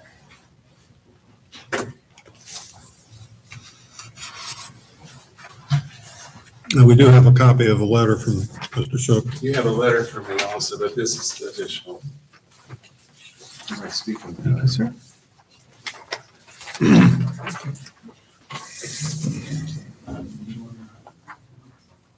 Thank you. Yep, of course. Thank you, sir. My name is Tom. I want to First- swear you in, Oh, sir. thank you. Do you swear or affirm the testimony about the given is the truth, the whole truth, and nothing but the truth, so help you God. I certainly do. My name is Tom Shook. I reside at 6958 Taylor Road Southwest. I'm here to voice my concern about the proposed additional road access to Taylor Road. I am aware of the plating document of 1971 approved by Licking County, reserving 2 lots to access the larger area behind our homes. However, Taylor Road is a much different corridor than in 1971. There was virtually no traffic. Taylor Road north of the railroad tracks was undeveloped all the way to Havens Corner. The current industrial park did not exist. Taylor Road south of Broad did not connect to Main Street, and there was a 4-way stop at Broad Street. I have twice written asking that the commission ask the developer to investigate access from the AT&T, TS Tech side where a traffic light and adequate roadway already exist. I would urge you to make this request. You have my additional written concerns before you. and I hope you will consider tabling this request further. Just because the access plots exist doesn't mean they have to be approved for a road until further investigation to a better way. Also, I heard in previous meetings concerns about cut-throughs. I assure you that patrons wanting to go north on Taylor from the businesses will quickly find this a convenient path. In addition, I'd like to thank Mr. Kunstman. I met with him early on in the process. He was very helpful. I want to compliment him on that. Other than that, it just feels like we're trying to put a round peg in a square hole. Thank you. Thank you. Rob Black.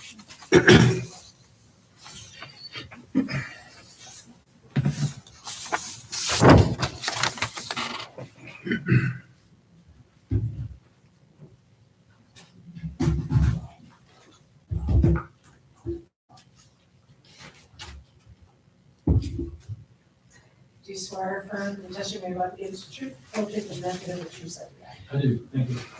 Good evening, commission members. My name is Rob Platt. I'm with RMP Development, 371 Woodside Drive, right here in the city of Pataskala. I've been asked to represent not only myself, but two property owners on Taylor Road at 6980 and 6962 and speak on their behalf this evening.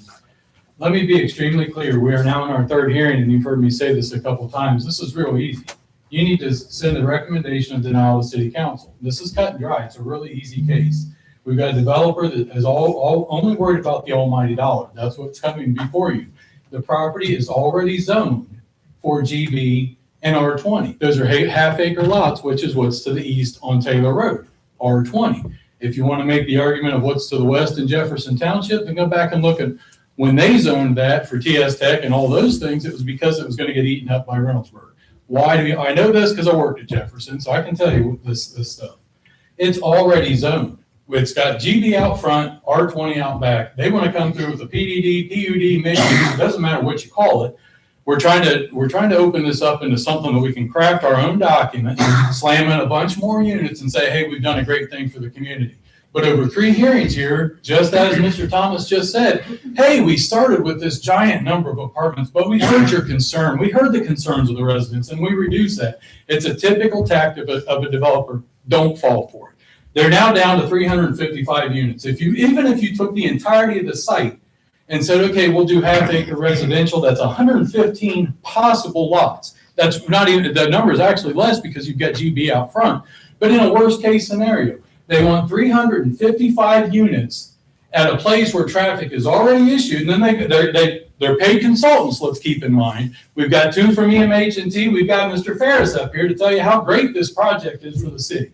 There's no need to table it. Go ahead and make your recommendation of approval, because you have to entertain a motion in the affirmative and then deny it. That's what you should do. You're not here to make money for the developer. You're here to represent the residents of the city. That's why city council put you on this board. We need to address the schools letter. There is no letter of support from Licking Heights schools. They met with them, and the schools gave a standard school response. Hey, just don't do a TIF. Schools hate school TIFs. I get that. I work in it every day. Okay, we can have TIF discussion later. But what you don't see is a letter of support from the schools. It's just simply, hey, don't hurt us with a TIF. That's different. 30 seconds. Thank you, sir. Yes, sir. One of you asked 2 hearings ago why this looks like Great Hall. Well, I'll leave that to your own thing there. So we're looking at, I want to address the comp plan. The comp plan, yes, we spent a lot of time on it. We went through COVID and all that, but the application here is bogus. And here's why. They want to say, well, when you look at gross density, our residential is only 5 point whatever units or something like, some small number.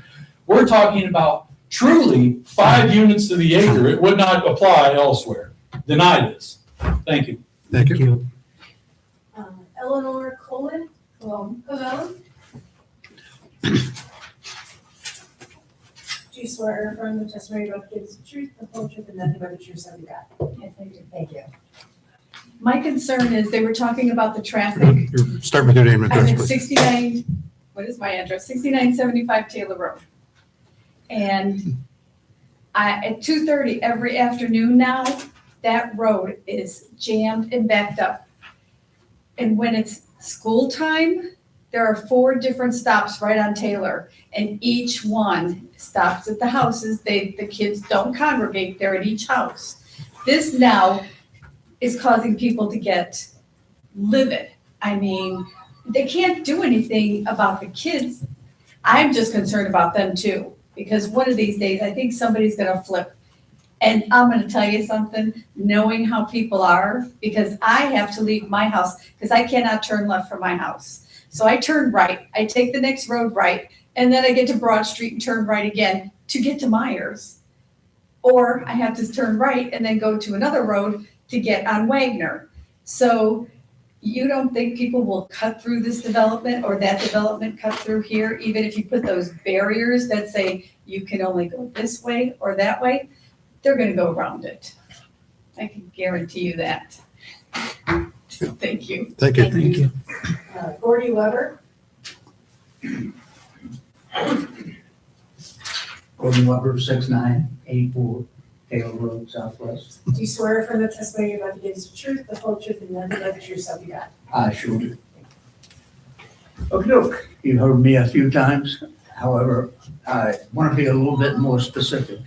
Is it possible to pull up the summary report where specifically the section on criteria for approval under code 125519 that was on your website as a preparation for this meeting tonight?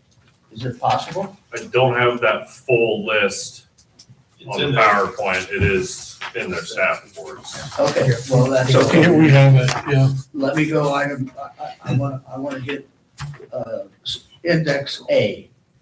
I don't know the context of the code, but in essence, it wants you to, it says any code violations will not cause stress or have safety or the traffic. This is all about the homeowners and the residents, Pataskala, city of Pataskala's commitment to the residents not to create these situations by zoning changes. In B, it says unreasonable burden existing on Taylor Road. Well, we've heard from numerous people that this has to do with infrastructure in that subtext B. And we've already shown multiple places and heard from multiple witnesses and experts that the stress and the traffic on Taylor Road is unbearable. And it's not going to get any better. And in subtext D, it's supposed to not infringe upon your property values. Well, my goodness, there's going to be 4 homes on Taylor Road that are going to be dramatically affected with their property values if you're going to put an access road to a multi-unit apartment complex right between two, there's 4 houses. So you're going to have 2 houses. 30 seconds, 30 seconds. Well, you know, these people get all the time they want. And we're the people that actually are paying the taxes. You should consider that 3 minutes as being unfriendly to us. Diane and Dylan? Diane? Yeah, oh, I don't think you're gonna let. Do you swear?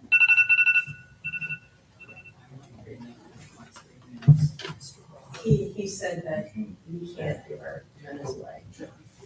So, You speak to the chairman, please. I have a comment. I would like to give my 3 minutes to Mr. Weber. Sorry, that's not the procedure. No.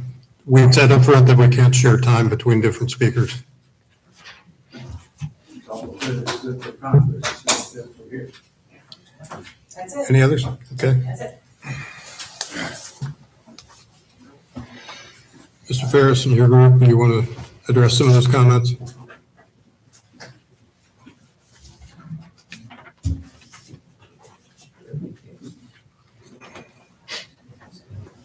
And then I'm sure there will be additional questions from the commission members after that. So first, yeah. I appreciate your guys' time to see, and obviously appreciate the neighbors' time of coming out and objecting to this development.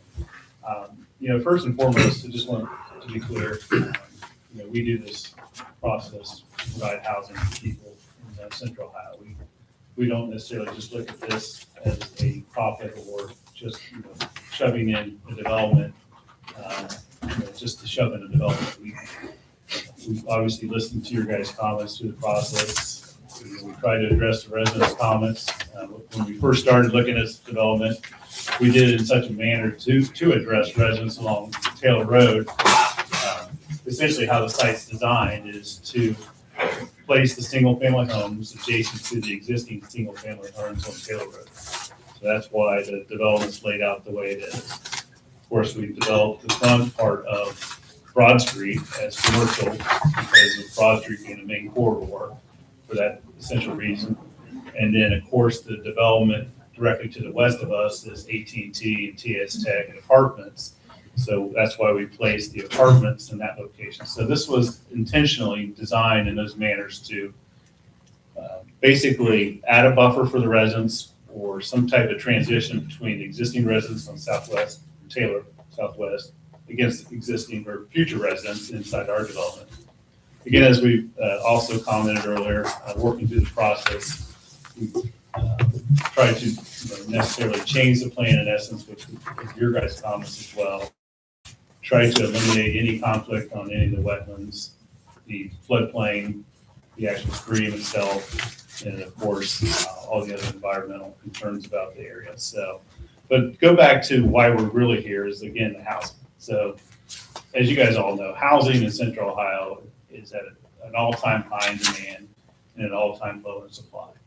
So housing in general has gotten extremely expensive because of those two elements. Anytime the demand outstrips the supply, the housing cost goes extremely high.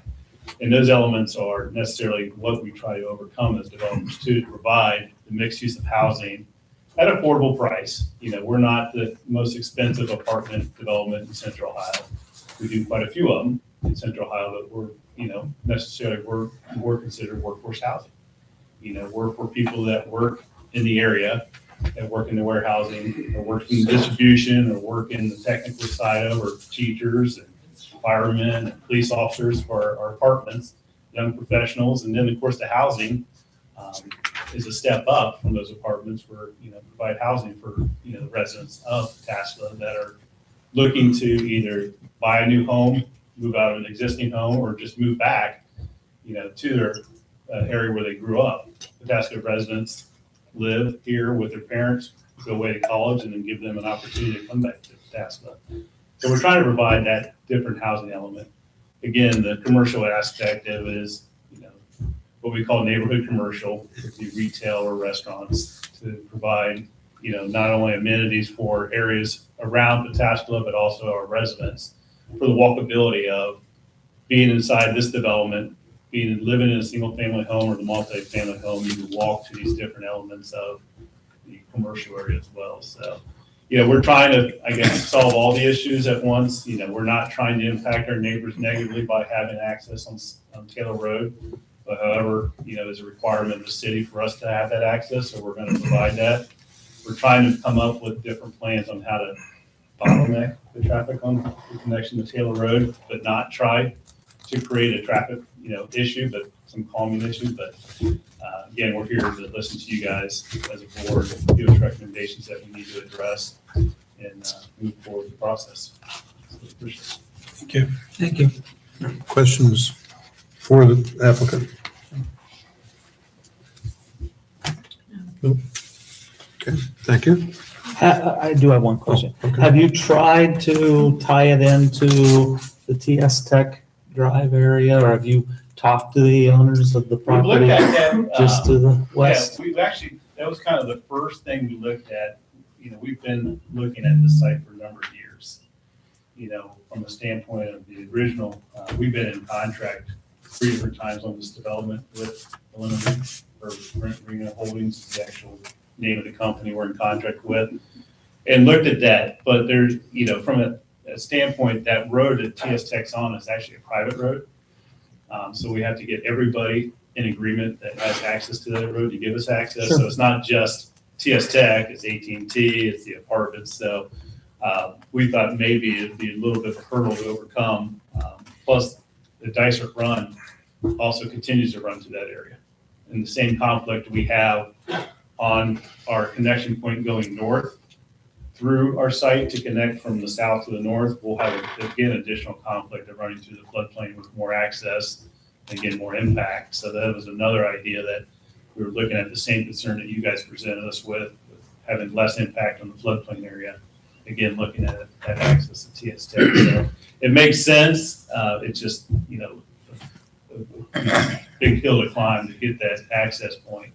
So the answer is no, you didn't try you did look at it. but Yeah, you we did looked at not it pretty try it. extensively through engineering and all that stuff, but, from the standpoint of going through the documents and the ownership, it's actually owned by the condominium, or I shouldn't say condominium association, but it's owned in title by the entire area. So it's just one of those things you looked at, that how many parties would you have to get to sign off on it? If it was just TS Tech and one group of people to ask for sign off, probably something we could achieve, but if you have to get a sign off on 4 or 5 different owners, it's one of those elements that you looked at. It was, difficult to understand how to overcome it. So. Thank you. If there's no other questions for the applicant, then we'll go to our period of deliberation. So that's where we discuss it amongst ourselves, and we may ask questions, but it's mostly a discussion amongst commission members, building up to whether we take an action on the application. So anybody want to start? I'll leave it open. We don't go round robin in the deliberation time. I would like to ask the young lady in the front one question, if I could. You talked about the traffic and how it's picked up. How much has it picked up since all the traffic that's happening either farther north than you? Are you getting a lot of traffic coming from, Coming from like the Reynoldsburg area? all the way north, up to 161 and that? Yeah, how much has it, because I know in all the other artery roads coming north and south, they backed up a lot after all that happened. Is that? It's really bad going southbound. I mean, you can, from my house, it's the 9th house from the light. And I watch people sit through 5 traffic lights before they can get through. Going towards Havens Corners, forget it. You are backed up to, I want to say, is it Whittington? Because people are trying to turn right and left because there are no separate lanes. But then we've got the people coming east and west, Dixon which coming are down really at a high speed too. It's higher than what it's posted that they're driving. And that's becoming a problem. And I don't know, is that road called Riley? It's Dixon. I don't know if that's part of Pataskala. That's another road issue now. And that's, Dividing line. Yeah.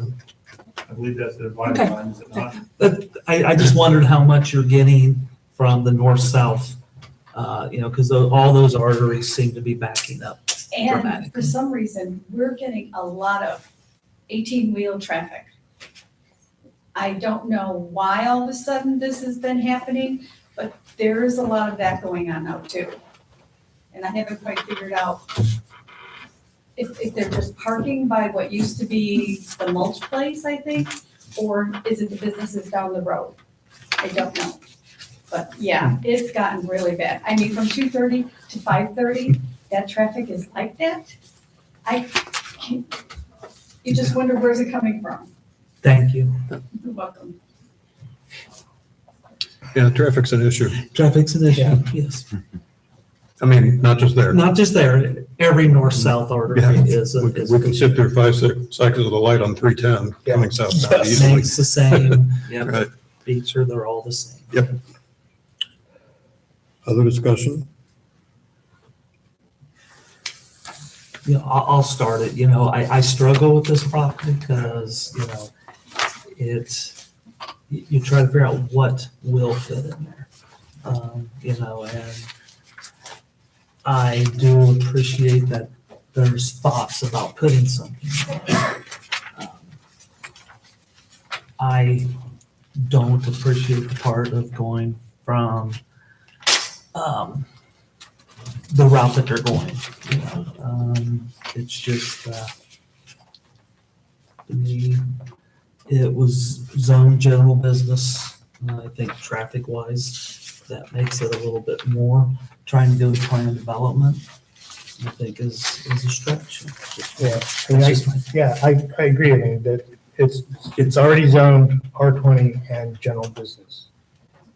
I could be entertained going to R10 instead of R20 and general business. And then it seems like on every opportunity for an amenity, it's been kind of taken away. Like they said, oh, the general business is for the amenity of the city and for the residents, but they've reduced this area of the general business parcels on Broad Street to make more space for apartments.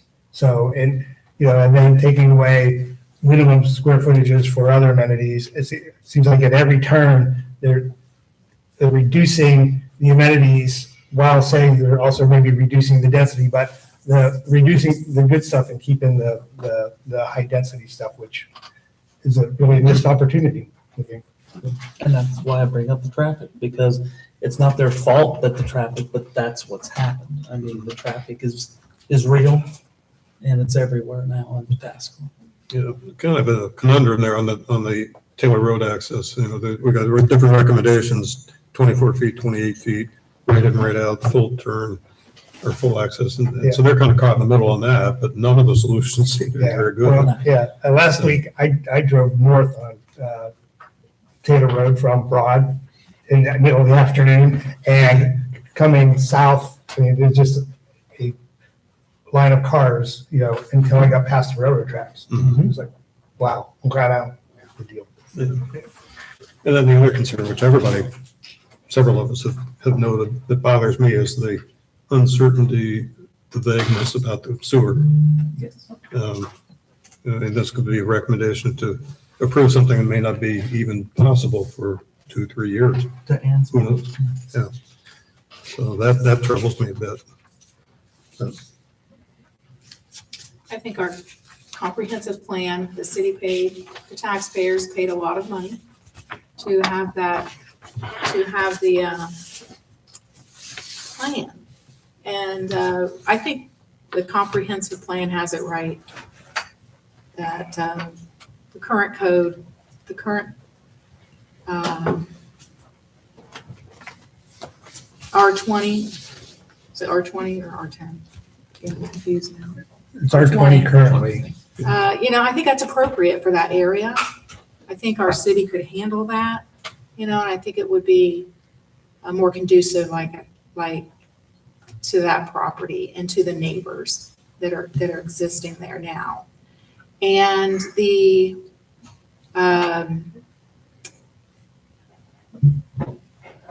traffic on Taylor and that stub there, I mean, I just think that's, you know, according to our you know, one of the homeowners, you know, was talking about that and how that their property value, I mean, how do you sell that house and make a profit? Either one of any of those homes with that Taylor stub all the way around it is just a disaster. I can't imagine how that's benefiting those homeowners.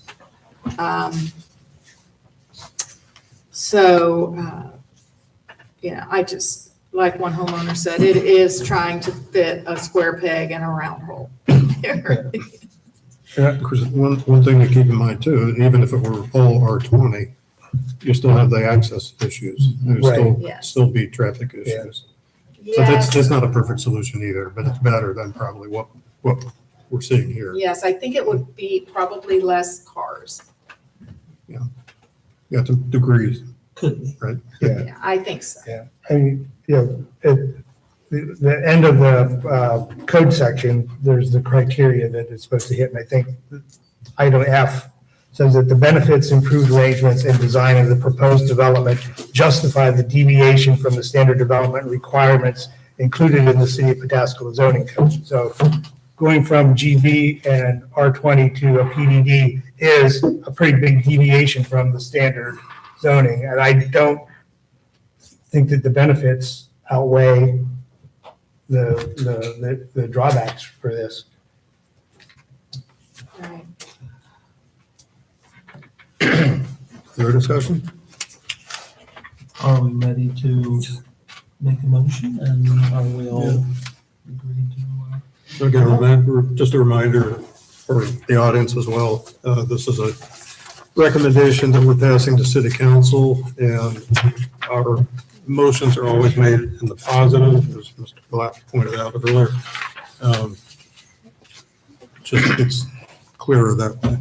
So everybody's ready for a motion? Yes, I move that we approve application rezoning for ZON-26-001 as is. We have a motion on the floor to recommend approval. A second. So, thank you. Discussion on that motion? Roll call. Ms. Rogers? No. Mr. Boggs? No. Mr. Burry? No. Mr. Bush? No. Mr. Messina? No. Mr. Truax? No. Okay, that motion fails. That'll be passed to city council and probably what? At least 30 days. So 30 we'll have days, to yeah. figure out, we'll be in touch to see when they go to the Thank you all. Thank you. Thank you all for coming. And we do have additional business to take care of, so you're welcome to stay, but if you're not staying, please leave right away. And we'll wait for a couple of minutes to let the room adjust.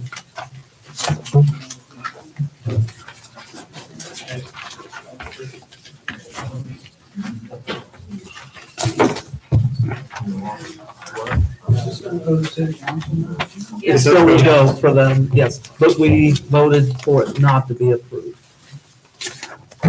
So the city council will have a hearing. You're fine, sir. I'm sorry. No, you're fine, you're fine. Thank you for Thank you your for coming. comments, thank you.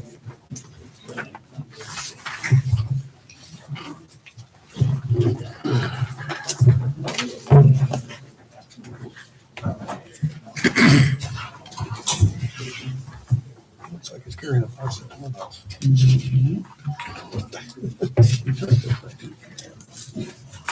I like that.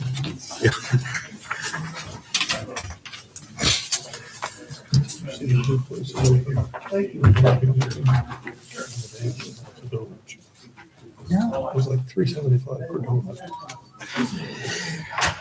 Yeah, excuse me. Anyway. All right, moving on. New business, zoning code amendment application ZON 2603.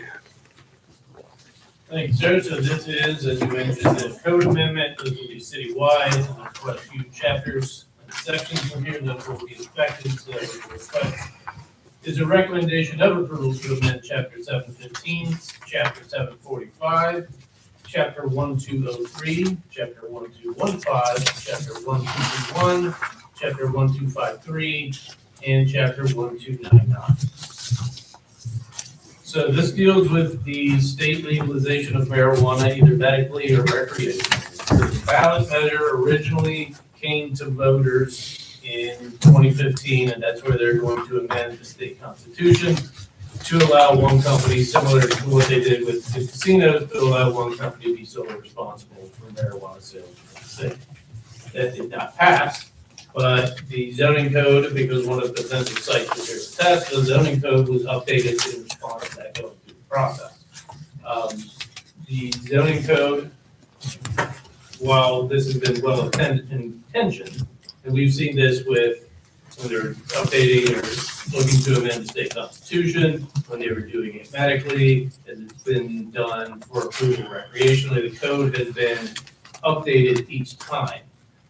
The problem is none of those sections that were updated align with one another. For example, dispensaries are conditional use in the planned manufacturing district, but are prohibited pursuant to chapter 745 and 1299. So it directly conflicts with one another, which is creating confusion in terms of how to administer the code. So state issue 2 was approved by voters on November 7th of 2023 and became effective on December 7th of that year. The Division of Cannabis Control was given a deadline of September 7th, 2026, or excuse me, 2024, I believe, to establish rules. I apologize for that. In terms of how they would administer these new regulations. Council passed a moratorium just to wait and see what the state came up with, and then we could react and update the code accordingly. So they passed a moratorium on October 3rd, and that was scheduled to expire on July 1st of 2025. The state rules continue to be in a state of flux. There was different House bills introduced, many of which related to the host community cannabis fund. Essentially what that is you go to a dispensary, buy marijuana, there's a tax on that, goes into a fund, and then a percentage of that fund goes back to the host community, and they can use it as they see fit.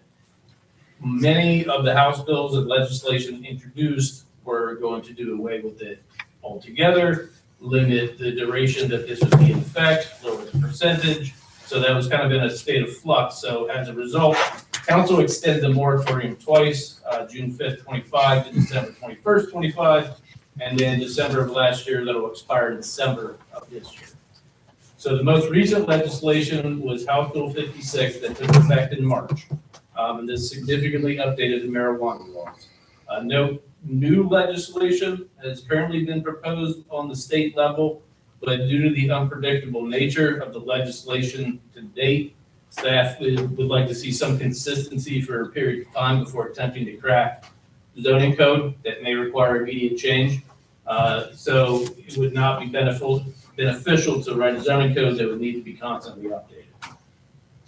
So the proposal with this amendment would be to stop extending the moratorium waiting on consistency at a state level. It would prohibit cultivation, processing, and dispensing of recreational and medical marijuana in all zoning districts. It would remove all the conflicting code sections. And then in the future, should council wish to allow some sort of medical and or recreational marijuana, they can start with a clean slate where we don't have all these code sections conflicting with one another.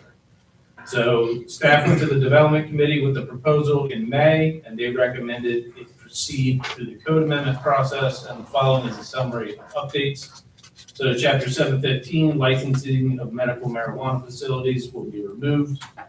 Chapter 745, medical marijuana retail will be removed. Chapter 1203, which is definitions, essentially the definition will be amended to basically say pursuant to what's in the Ohio Revised Code, marijuana cultivation, processing, those types of things, it will be prohibited within the city of Pataskala. And then there were some other marijuana-related definitions within there that were removed as well. 1215, conditional uses. The conditional use criteria for the production, processing, and retailing of marijuana has been removed. In chapter 1221, that is the general regulations. That has a blurb that basically references the definitions and says pretty much the same thing, that the commercial cultivation, processing, and dispensing of recreational or medical marijuana would be prohibited within the city of Pataskala. In chapter 1253, this marijuana facilities used for production or processing or sale of marijuana has been removed as a conditional use. And in chapter 1299, medical marijuana facilities, that chapter has been removed.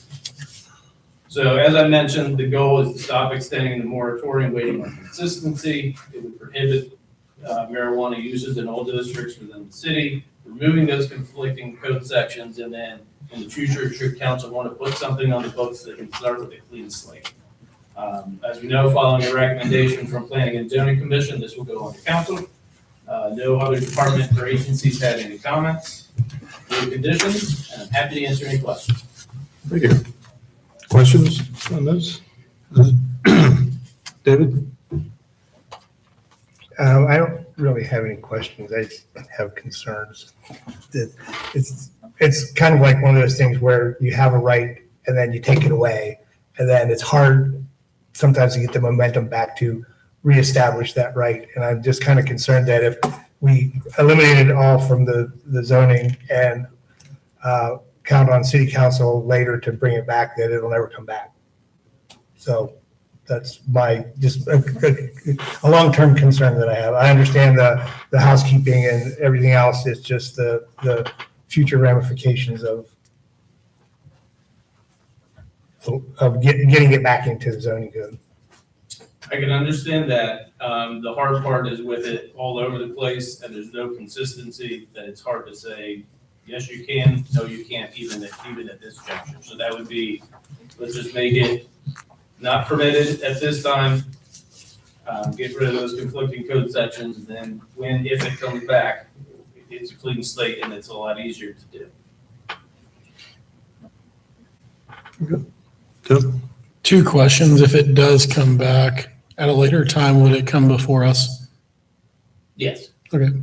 The other is, and I'm just curious, from the consumer side, in the city of Pataskala, if somebody's pulled over and they're possessing it, is it illegal to possess it? With some of the regulations, I think House Bill 56 said it has to be in the trunk or behind the farthest back seat. So if you have an SUV, it's gotta be in the trunk, but not like in a sedan. So from possessing it on your person, I don't know specifically for that. I know transporting it has to be in the trunk. Officer pulls somebody over, the passenger is either possessing it or in taking it, are they going to be cited or?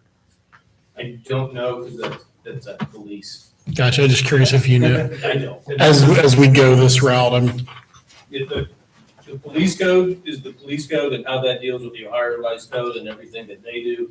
None of this will impact law enforcement. Okay. Yeah, because this is mostly dealing with like the licensing and zoning laws applicable to dispensaries and like people that grow it, essentially. Understood. Yeah, I'd say it would really be analogous to like a craft brewery. You know, there are certain places where you could put in a craft brewery and you need a license to sell beer, liquor license. And those are restricted by the zoning code, right? Yeah. That's correct. I'm good. Thank you. Frank? Only question is just if we do approve it, how soon would it take effect? So it would be the same situation, that it has to sit for at least 30 days. The fun part is playing the game of when can I get it into the newspaper? When can I find out an appropriate council meeting? Ultimately, if it goes through that process, council approves it after 3 readings, it'll be effective 30 days after that. So come up probably close to the end of the moratorium, but it shouldn't go into next year. That's it. Yes, my question would be, when would you revisit it before you brought it to us? Like, what would be your? What are those steps, I guess? What would be your, would you be following just kind of, it could be a year from now before it's finally settled? Would you have I'm just curious. Do you have an I idea? think a year or 2 maybe, because with this host community fund, that was in the state of flux. Do the host communities get money? How much do they get? How long will this stay in effect? I know with some of the state budget when that was going through, the state was just gonna take it. With House Bill 56, they just recently created a mechanism by which to pay the host communities.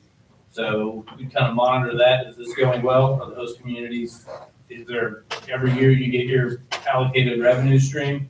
I think that would be the point by which we would go to city council, actually development committee, and say, hey, we have some stability.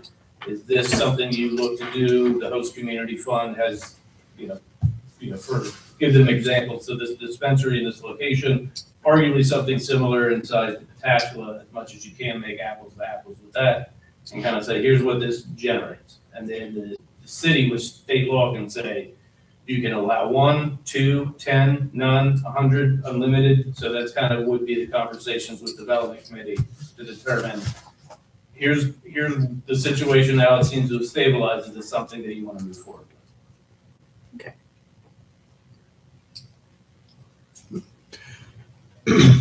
One question I didn't look up, the source, our ever popular NAICS.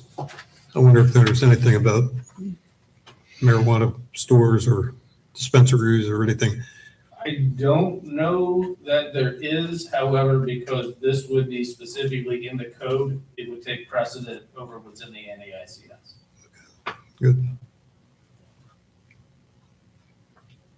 Any other?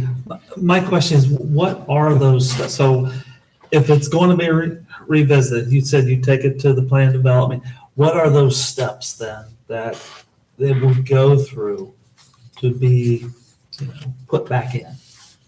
So what we would do, go with the proposal to develop. Typically what we do is we have a framework of, here's kind of how I would craft the zoning code for an amendment. What do you think? Do you like this? What changes do you want? And then once we get it to a point that they're happy with it, then they'd say, go through the code amendment process. And then it would come to planning commission, on the council, 3 readings, and become effective, just like any other code amendment process. I just wanted to get that, read out so that everybody has an understanding how those steps would go. Had you had any feelers with the council yet on it? Are they for it, do you know? For the For amendment. yes, for this So change. spoke with the development committee. That's typically what we do, is start the process with them. So the 3 members of the development committee said, I'm good with this, move that forward. Okay, good. Any other questions? Discussion, ready for action? No public comment. I think we're ready for action. Go If for you'd it. like, I move that we recommend approval of application number ZON-26-002. Or 003, excuse me. Okay. Second. Thank you, Frank. Second. Discussion on the motion. Roll call. Mr. Boggs, Yes. Ms. Rogers, Yes. Mr. Burry, Yes. Mr. Mancino, No. Mr. Bush, Yes. Mr. Truax. Yes. Motion passes. Okay, next on the agenda, other business, none listed, nothing has come up since then. No? Item 7, excuse of absences. First for Frank, from the July 1st meeting. I move we excuse Frank from the July 1st meeting. Okay, I'll second it. Any discussion? Roll call. Mr. Truax, Yes. Ms. Rogers, Yes. Mr. Bush, Yes. Mr. Boggs, Yes, Mr. Burry, Abstain? Mr. Mancino. Yes. motion passes. Item B, excusing Jerry from the same meeting, July 1st. I'll move that we excuse Jerry Truax from the July 1st, 2026 meeting. Second? Thank you, Frank. Discussion, roll call. Ms. Rogers, Yes. Mr. Bush, Yes. Mr. Truax, Abstain? Mr. Boggs, Yes, Mr. Burry, Yes. Mr. Mancino. Yes. that motion passes. Yeah, with that. All right. Item 8, approval of the meeting minutes for July 1st, 2026 regular meeting. Everybody have a chance to review the minutes, and are there any additions or corrections? If not, then I'll move that the minutes of the July 1st, 2026 regular meeting be approved as presented. Second? Thank you. Discussion? Roll call. Mr. Burry, Yes. Mr. Boggs, Yes. Mr. Bush, Yes. Ms. Rogers, Yes. Mr. Truax, Yes. Mr. Mancino. Yes. That motion passes. Anything else tonight? I will move that we adjourn to Wednesday, September 2nd, 2026. Do we have a second? Second? Roll call. Ms. Rogers, Yes. Mr. Boggs, Yes. Mr. Burry, Yes. Mr. Bush, Yes. Mr. Mancino, Yes. Mr. Truax. Yes. Motion passes and we're done.